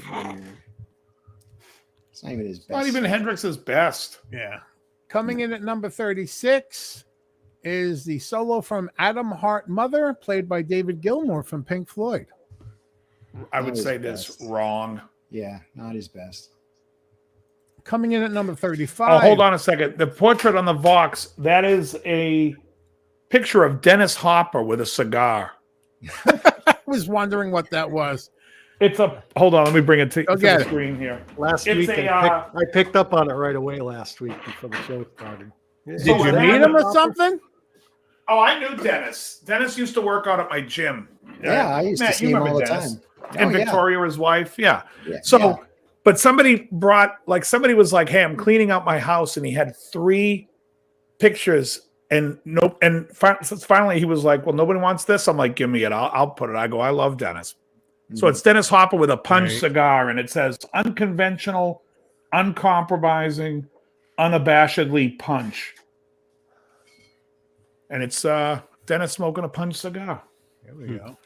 I thought it would be good. Him with the cigar and mask he breathes in blue. What is that? Blue velvet. Yeah. So, anyways, the other one was Joe Frazier, and then the other one was Wayne Knight. All smoking punch cigars. Coming now, in the Ace Frehley book. It's actually the Ace Frehley book. You can't see. It's behind the keyboard. I can see it right here, but you can't see it. Okay, go ahead, Joe. Coming in at number 35, Black Star by Yngwie Malmsteen. Great song. I don't know if it's his best. Evil Eye is better. Coming in at number 34. Everything on the Alcatraz album is better. Yeah. I'm just glad they included that. Bigfoot's my favorite solo from him on Alcatraz. Number 34 is the solo from Floods, played by Dimebag Darrell, Pantera. It's a good solo. I don't know if it's his best. Number 33, the solo from Since I've Been Loving You, Jimmy Page, Led Zeppelin. Okay, here's my problem with this list so far. They had Red House, Since I've Been Loving You. I think Since I've Been Loving You is brilliant. I don't know if I think the solo's brilliant as much as the guitar playing in that blues context. But enough with the blues songs. Yeah. Well, Tim Thomas. The next one is not blues. It's the solo from No More Tears by Zakk Wylde. Ozzy. That's a classic one. That won like the Reader's poll for best solo of the year. I don't know, Zach. You could take any song off of Blessed Hell Ride. The solo on that, every song on that album's better. Oh, yeah. I love that record. That's a great fucking album. It's really good. No, I mean it's a well constructed solo. I No, I like know. that I'm solo not back saying in it's the not. day. It's like I'm just saying it's Watching him it's- live with, he's doing the Pantera thing. It's kind of funny because it's like an amalgam of Zach, and he's also trying to keep enough of, Dimebag in there that it's so, Zach Bag. I love it, but Zach Bag. All right. Beating out Zakk Wylde for the 31 spot is the solo from One by Kirk Hammett. Okay, he makes the come on. makes the list again. Oh, beating out. Here we go. All right. Well, now the next one is Sultans of Swing, Mark Knopfler, Dire Straits. It's a good solo. Overplayed, overrated. I like Mark Knopfler, but Hill Farmers Blues is a hell of a better song than that. Better solo, better everything. Coming in at number 29, the solo from Rock You Like a Hurricane by Matthias Jabs from the Scorpions. Matthias. I love That's Matthias surprising. coming home on. What's that? That's kind of surprising they would throw that in there. But Coming Home is way better. That solo in Coming Home is monstrous on that album. It's face melting. Number 28 is Surfing with the Alien, Joe Satriani.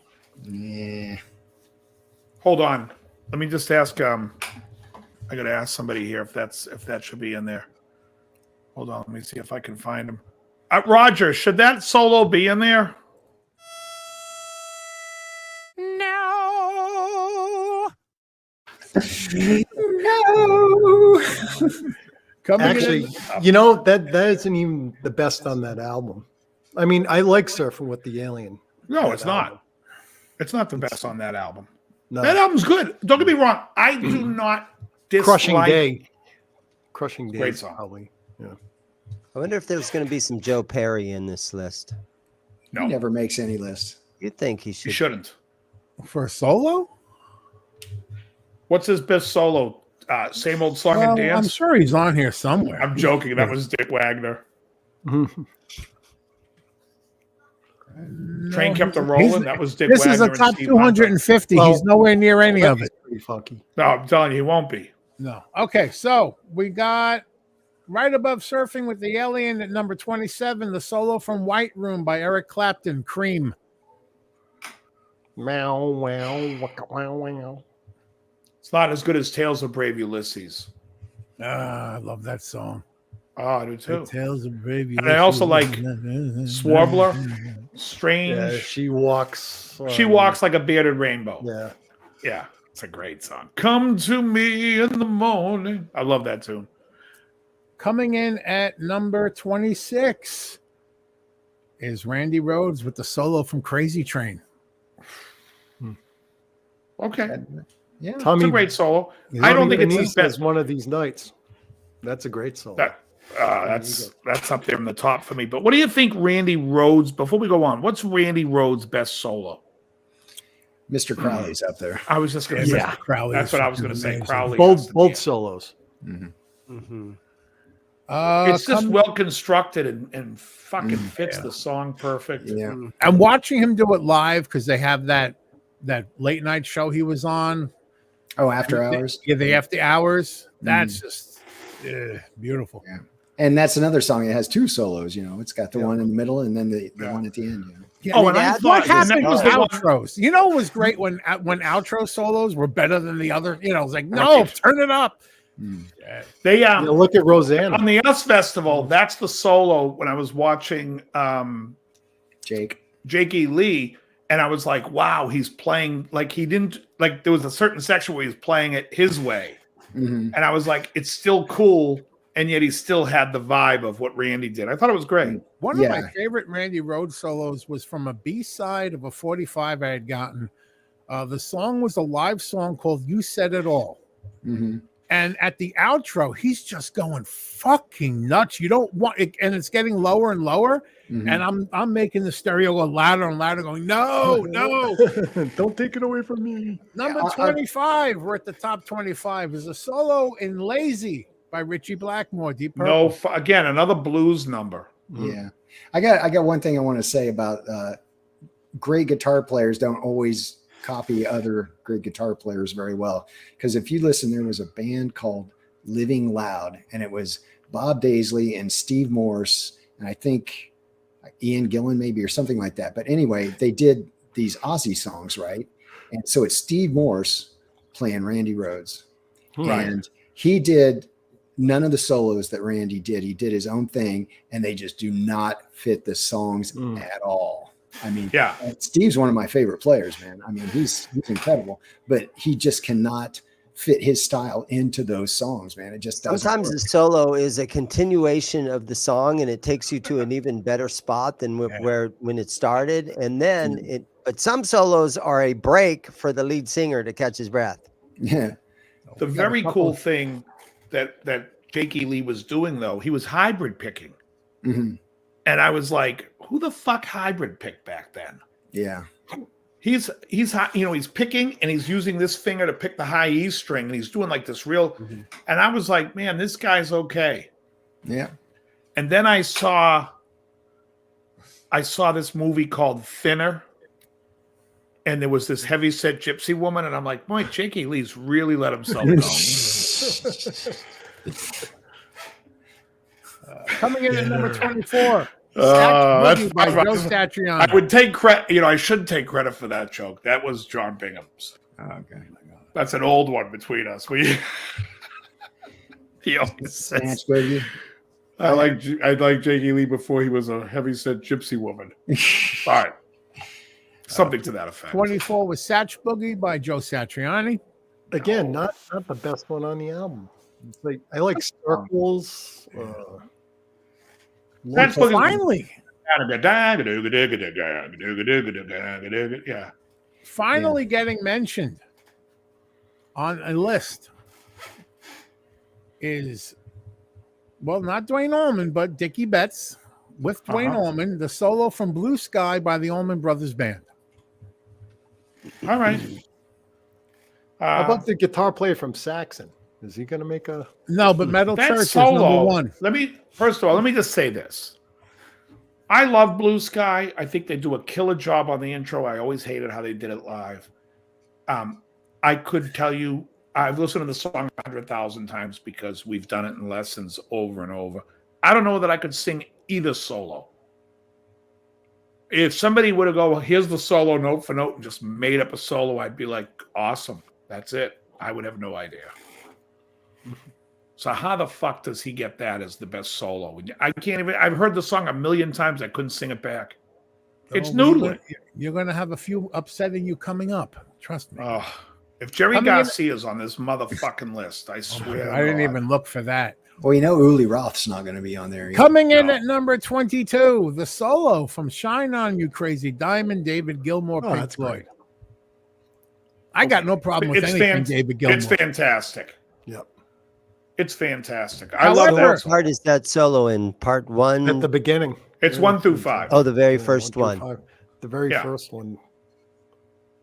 Beating out "Shine On You Crazy Diamond" is the guitar solo from "November Rain" by Slash. God. I just wait for when Dave looks to the left. It just kills me.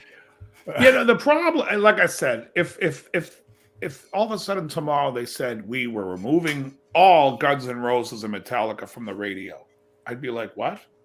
They'd be like, you'd be hearing Beethoven's Sixth Symphony as I go outside. Spring isn't. That's a Simpsons reference when they all go outside to play. And they were playing the opening to the Beethoven Sixth. You know, they had the free Sirius last week, so I was listening to it, and you're absolutely right. I'm listening to Boneyard. They said Dave's absolutely right. Fucking It's fucking brutal. Guns N' Roses. It's ridiculous that if anybody says that Slash is an influence of theirs, I'm just like, get the fuck away from me. I don't even want to hear anything you have to say. Okay? Hey, he influenced me to pick up bass. You know what, though? There's so many kids that come in this store, and the only thing they know how to play are Metallica riffs. Dozens of kids come and play Metallica riffs. Mm-hmm. Okay, we got all right, go ahead. Hold on one second. What I was going to say something. So I found I canceled my my Sirius in January 18th. It's gone. But I started listening now to Pandora because on Sirius they have Pandora channels, and I've been loving the Michael Schenker channel. So now I'm just listening to Pandora, going, "Fuck it, fuck these guys." I can't take it's all DJs talking now on this thing, and I just hate the way they always send me a bill, and it's like it's going to be $27 a month. I'm like, well, when I signed up last year, you said it was going to be $9 a month. She's like, that only lasted a year. I said, well, that doesn't make sense. I pay for the year, and then you tell me I'm going to continue at $9.99 a month. So how could that deal last a year? It doesn't even make any sense. So I just went off. I said, you know what? Cancel the fucking thing. Fuck you guys. It's a scam. Oh, we have this special this month. I'm like, shove your special up your ass. And I'm going to free Pandora. Here, Pandora. Okay, go ahead. Top 20 now. Starting with number 20, Voodoo Child, Slight Return, Jimi Hendrix. No. What about Stevie Ray Vaughan's version? I'm just going to say his version might be better. Yeah, but you know what? It's so close to the original. He doesn't. It's really the same thing. Number 19, the solo. Well, the whole thing's kind of a solo. For the Love of God, Steve Vai. Great song. Great solo album. Let me say this. That song is better than anything Joe Satriani's ever done. Well, I'm not disparaging Joe. I just think that's a really great song, For the Love of God. I like that song better when it was the theme from Kung Fu.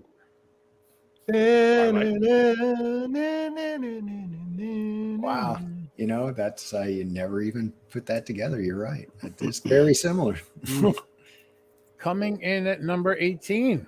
Someone mentioned this earlier. It is Nottingham Lace by Buckethead. Yeah. Wow.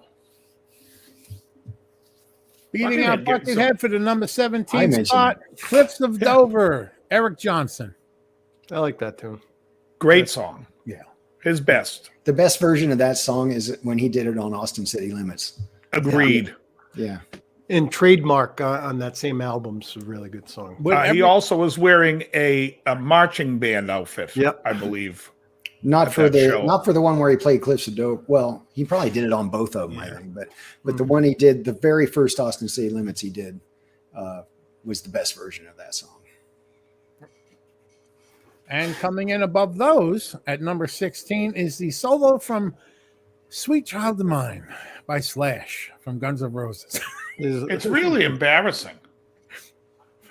Oh my goodness. It's horrendous. Right. First of all, how come nobody ever brings up? Now listen, I can hate on Slash the way I do Satriani, and there's great songs in there. Where the fuck is Estranged?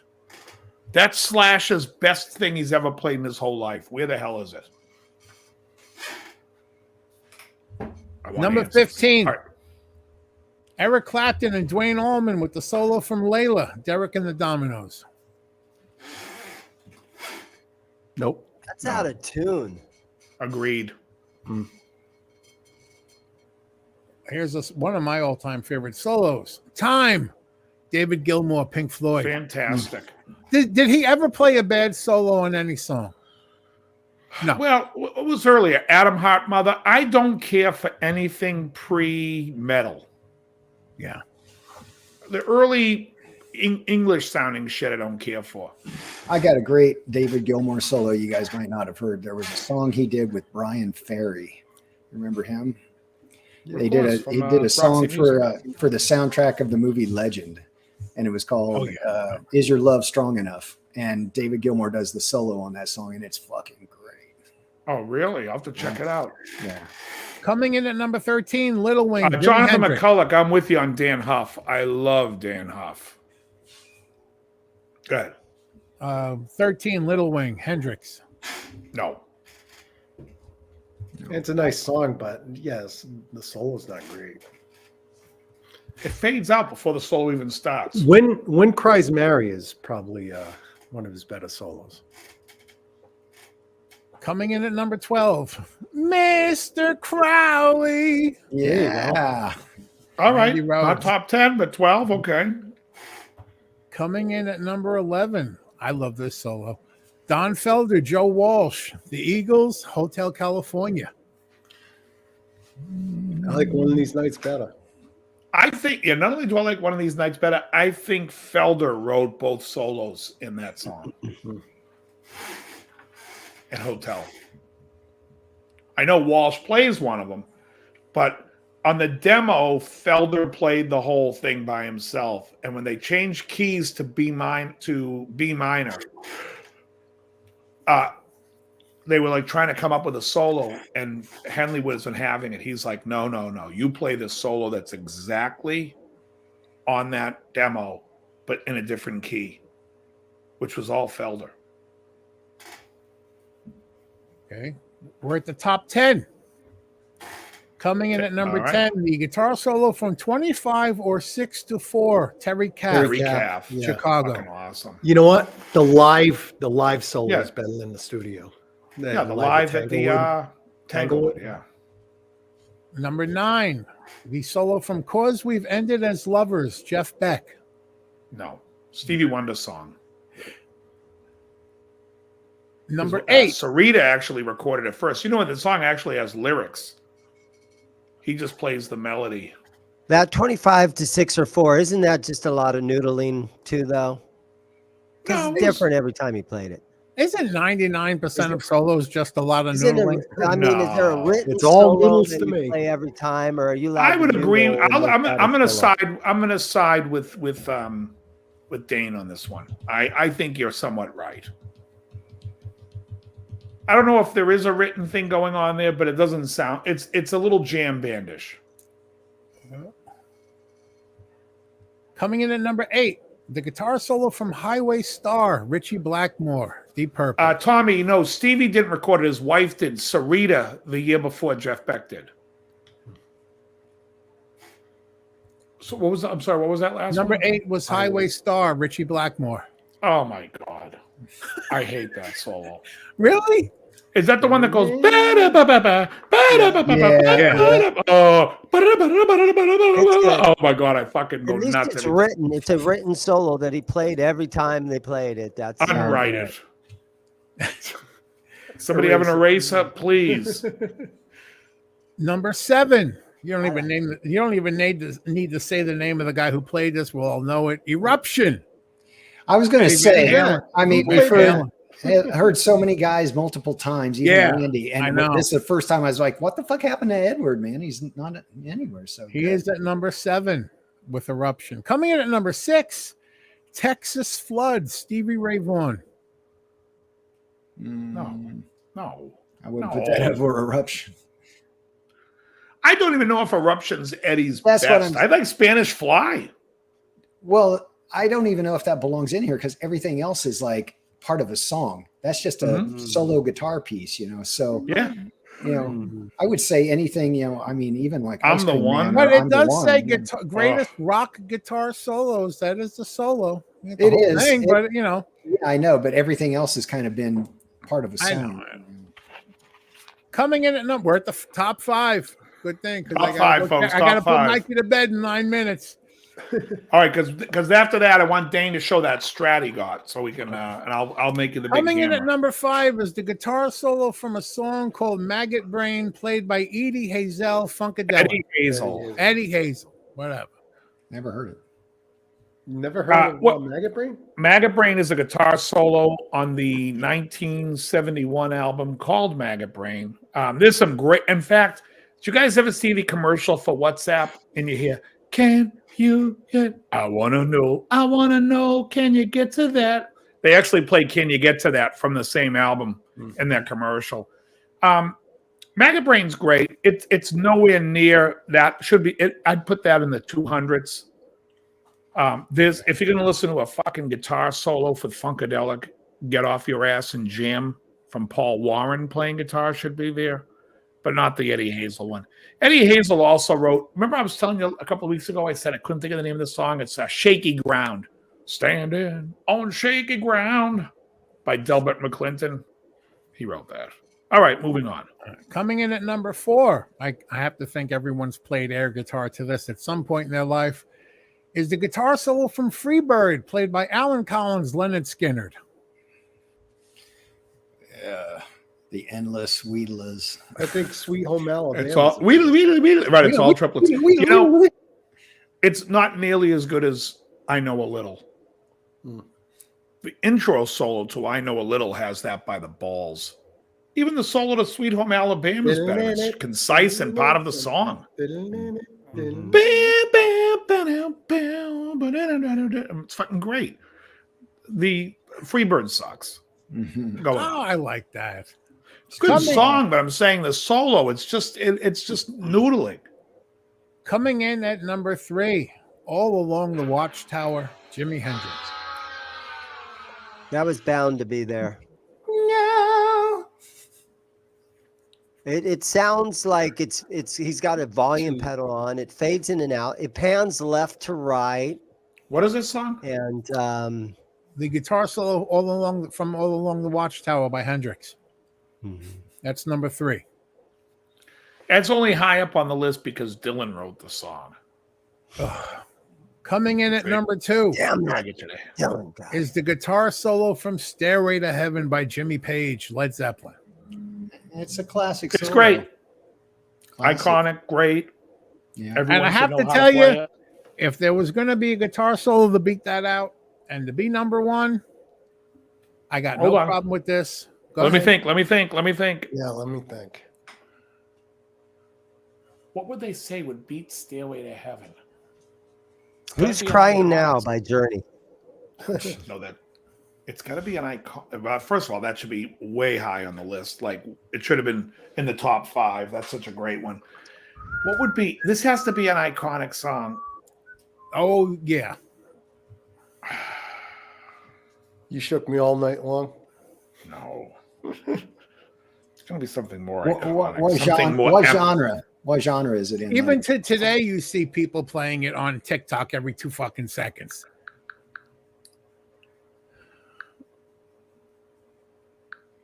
Paranoid. Is it like metal or is it just like pop or what? What kind of? It might be that riff from The Trooper.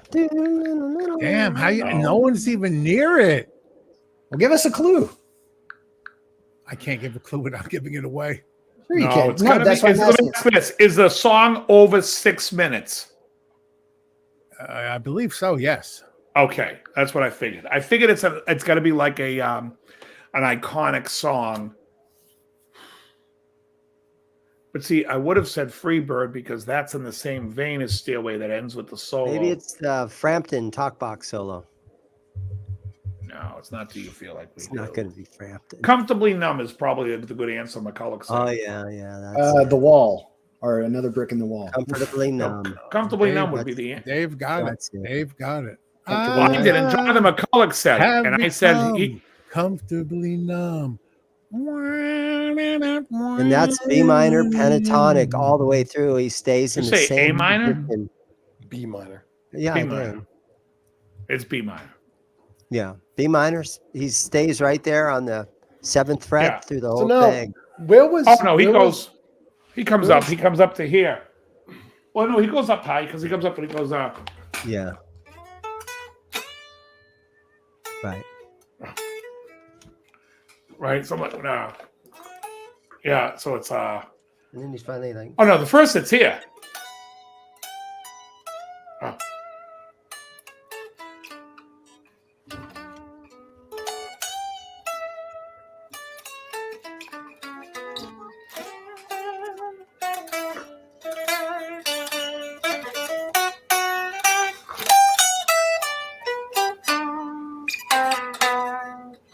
Got me hit the high B note all the way up at 19th fret. And then and the second one it's comfortably numb. I'd like to know how Rosanna didn't make this list in the top 50. Well, maybe it did. Maybe it's somewhere else on here. Well, it should have made the top 50. Now, isn't that Stairway to Heaven guitar solo, though? Isn't there a slide guitar that does the... Yeah, that's not the lead. What is Stairway? Okay.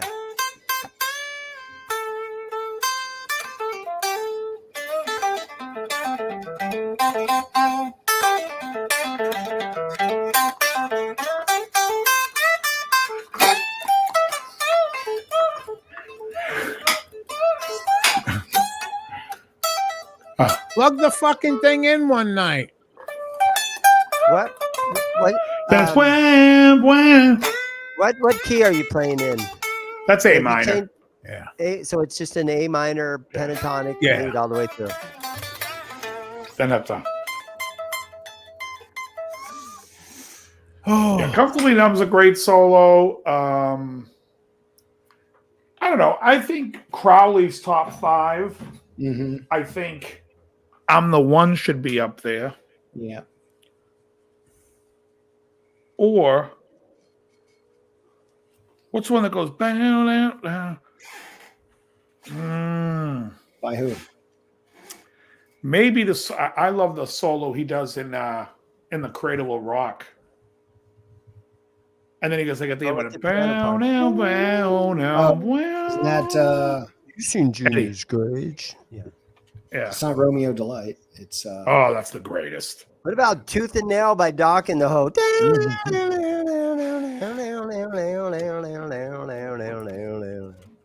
Electric Guy by That's one of Judas my Priest. That's my favorite Judas Priest. That's a great solo. yeah, that's a great album.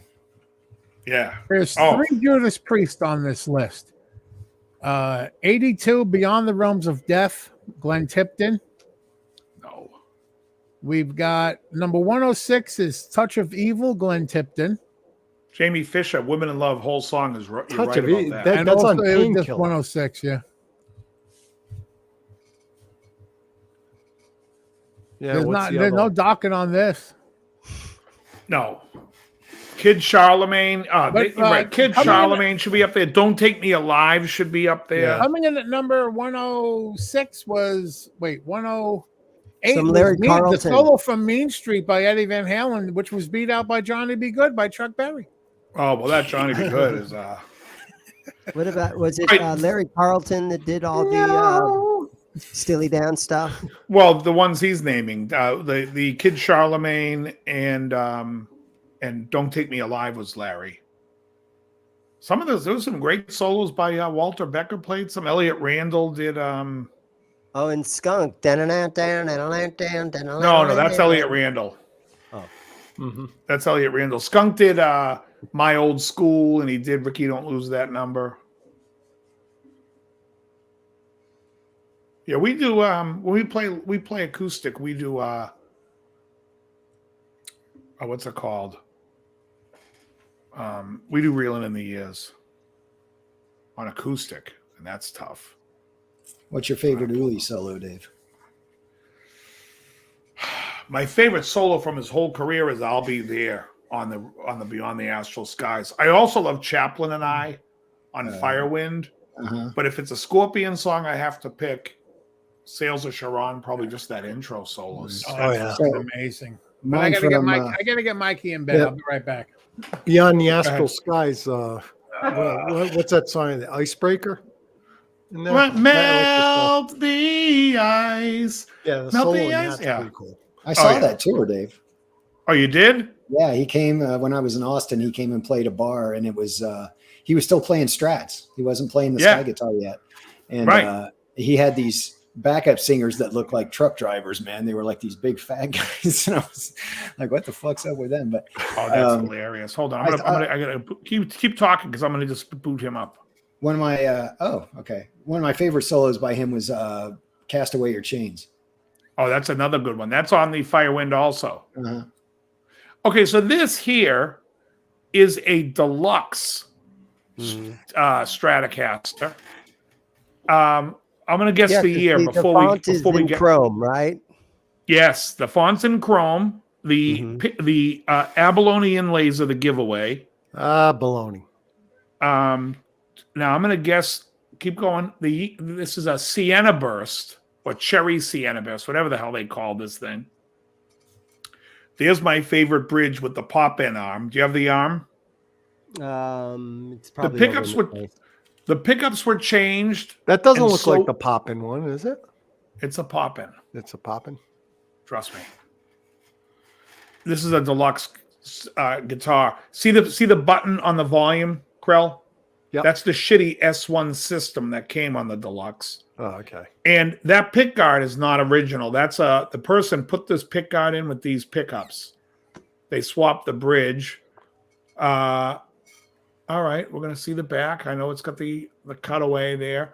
Okay, give me what's the serial on this there? Now it's gonna be like micro tilt function. Oh yeah, of course it's gonna micro tilt. What's the serial? It's gonna be like DLX or something. It's gonna it's a DZ8. DZ. DZ8. Yeah. So it's a 2008. 2008. Yeah. Nice guitar. What's the back of the neck feel like? Is it a V or is it a C? It's C. Okay, so that's just the regular deluxe.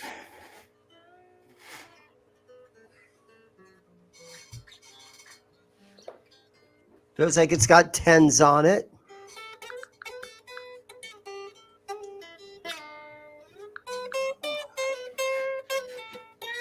Action's kind of high. I need to set it up. The bridge is leaning forward. I always pin that thing down.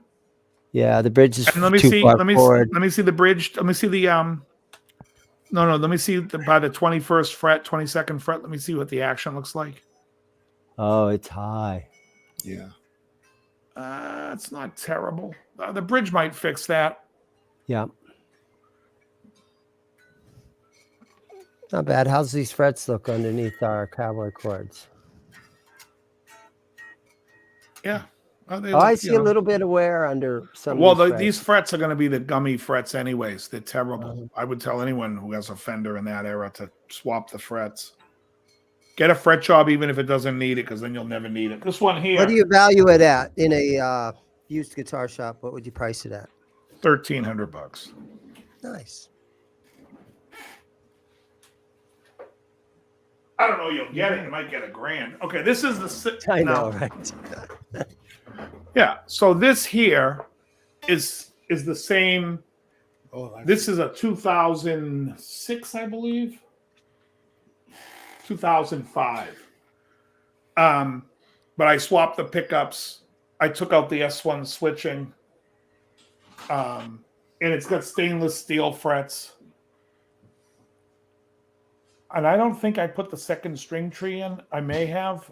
It may have come with just one, and I put two, but that's Fender's issue that they don't. Did you ever play that on your channel with the Charlie Christian pickup? Yeah. Oh yeah, I do the hello solo. But look, let me just show you this real quick, if I can get it out. We'll see if I can get this bar out. It's been in there a long time, folks. There it is. See, it's a pop-in bar. Yep. Hold on, let me show you the bridge. Dave, highlight me a second. See the bridge? Mm-hmm. Yeah. And then the bar, just you push it in. There it goes. There it goes. Here you go. See, pop-in bar. Yep.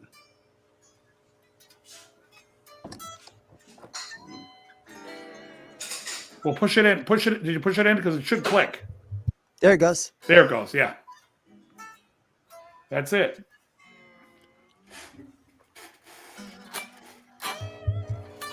Oh, yeah.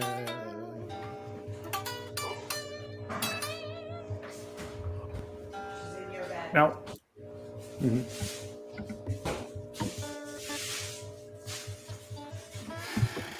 All right, folks, it's 10:06. Oh, let me show you something else I picked up today.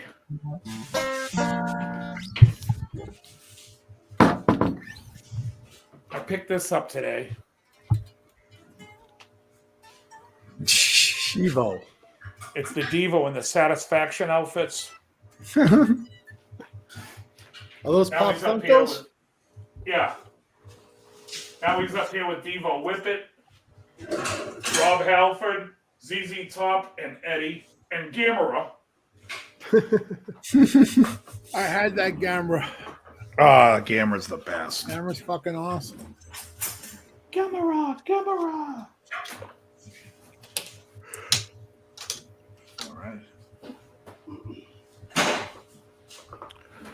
All right.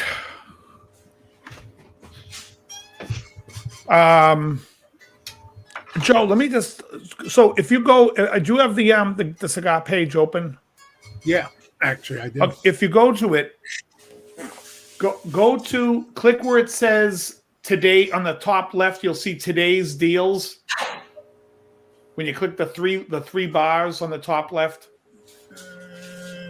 The top left. On the top left of the cigar page. There's nothing there. What do you mean? Hold on, I'm going there right It's now. a blue bar. It says free shipping, lowest prices. Top secret email list. Oh, yeah. Okay, so is that the home page? Oh, I see. Right there. See where it says? See this? See the monkey smoking with the antlers? Yeah. Underneath it says mix and match fivers. Click that one. Ah, okay. Yeah, mix and match fibers. So you can scroll. Right. So you can scroll down. You can pick out the Romeo and Julieta, the Connecticut Nicaragua Toro, and then the Henry Clay Warhawk Robusto. Those you'd love. 5 packs. Boy, you have to get. You don't have to get 3. You can get a 5-pack for $25, or you can get 3 5-packs at $20 each. If you buy 3 5-packs, they drop it to $20 a pack.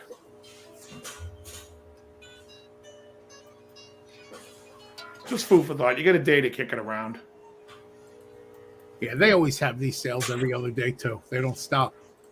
Oh, So it's not like if you miss it, you're gonna miss it. No. In fact, I don't even know what I'm going to go smoke right now, but I am going to smoke something. Roll up some roast beef and smoke that shit. You know what I ate today? I had turkey with bacon and provolone. Not turkey, sliced Stop chicken promoting an unhealthy diet. Exactly. Oh, it's so good. Did you dip in bacon grease? No, but I did. cooked. I always cook in bacon grease. I always do. It's the best. And like I say, look, and just to be clear what was going on, if you want to sit there and listen to like all the bullshit that you've been taught your whole life, you can sit there and say, oh, bacon grease is bad for you. But you're wrong. And it's not your opinion that you think it is. It's your misguided information. That's not an opinion. That's something that's a fact. Before there was bacon grease, when bacon grease was the only fat that people cooked with, nobody was getting sick. We didn't have heart attacks. We didn't have clogged arteries. We didn't have type 2 diabetes. That all came with the fucking healthy food. So you can wake up at some point. You can go find the information out there and you can wake up. I just don't want people in here sitting there saying I'm promoting an unhealthy when it's not true. They can put it on their channel and promote anything they want about diet and nutrition. I don't care. I take it very serious. I'm not going to sit here and have a debate and listen to somebody spew me the fucking shit the government says. It's wrong. It is very wrong. When people sit there and they're like, you got to eat veggies. You don't have to eat veggies. The fuck says you want to eat veggies? Eat veggies. I'm not eating veggies. Thank God I fucking hate them.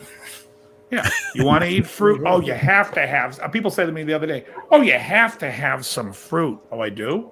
That's odd because I'm going 38. Actually, I'm going a lot longer without eating fruit. I don't feel like I have to eat it at all. Same. Yeah, but instead, you could follow the guidelines and keep watching commercials that normalize it. They normalize all this illness by telling you that, Ozempic,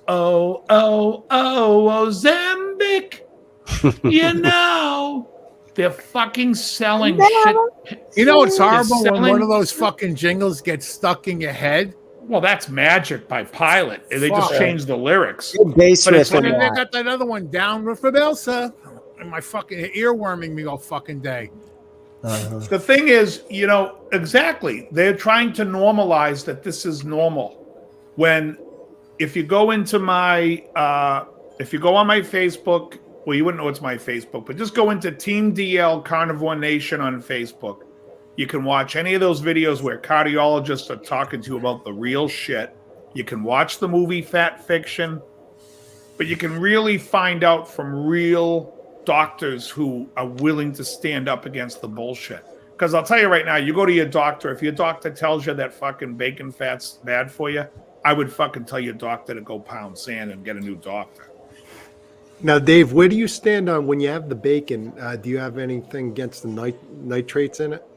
I don't. No, okay. Yeah, one of those videos they talk about that. I think it was from Barry. Barry does. Yeah. Yeah, there's nothing wrong with them. They're not going to hurt you. Yeah, okay. Yeah, he Yeah. even Talking said, about he a even good said guitar solo. What? in that video, he even said if processed meat is all you can afford, then you're Eat it. still okay.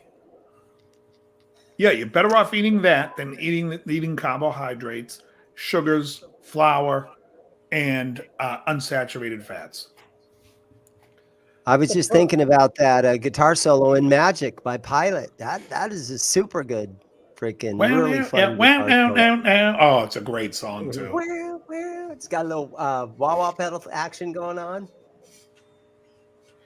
Yeah. Now you said if processed meat is all you can afford. I mean, processed meat is actually more expensive than just getting meat. Nowadays, yeah. Yeah, it's like Nowadays, if you're going to buy a dozen eggs, you got to think it's more affordable. Maybe if you get a chicken in a chicken coop than a Right. dozen eggs. Fuck. Yeah. hey, Have the chicken, big ship eggs me in some the backyard. breakfast. You don't Exactly. want chickens, guys. They fucking shit everywhere. I got a box Yeah. of three gallons of bleach. It was $20. A year ago, it was 10. Not even a year ago. Yeah. They have no excuse for raising the price on some things.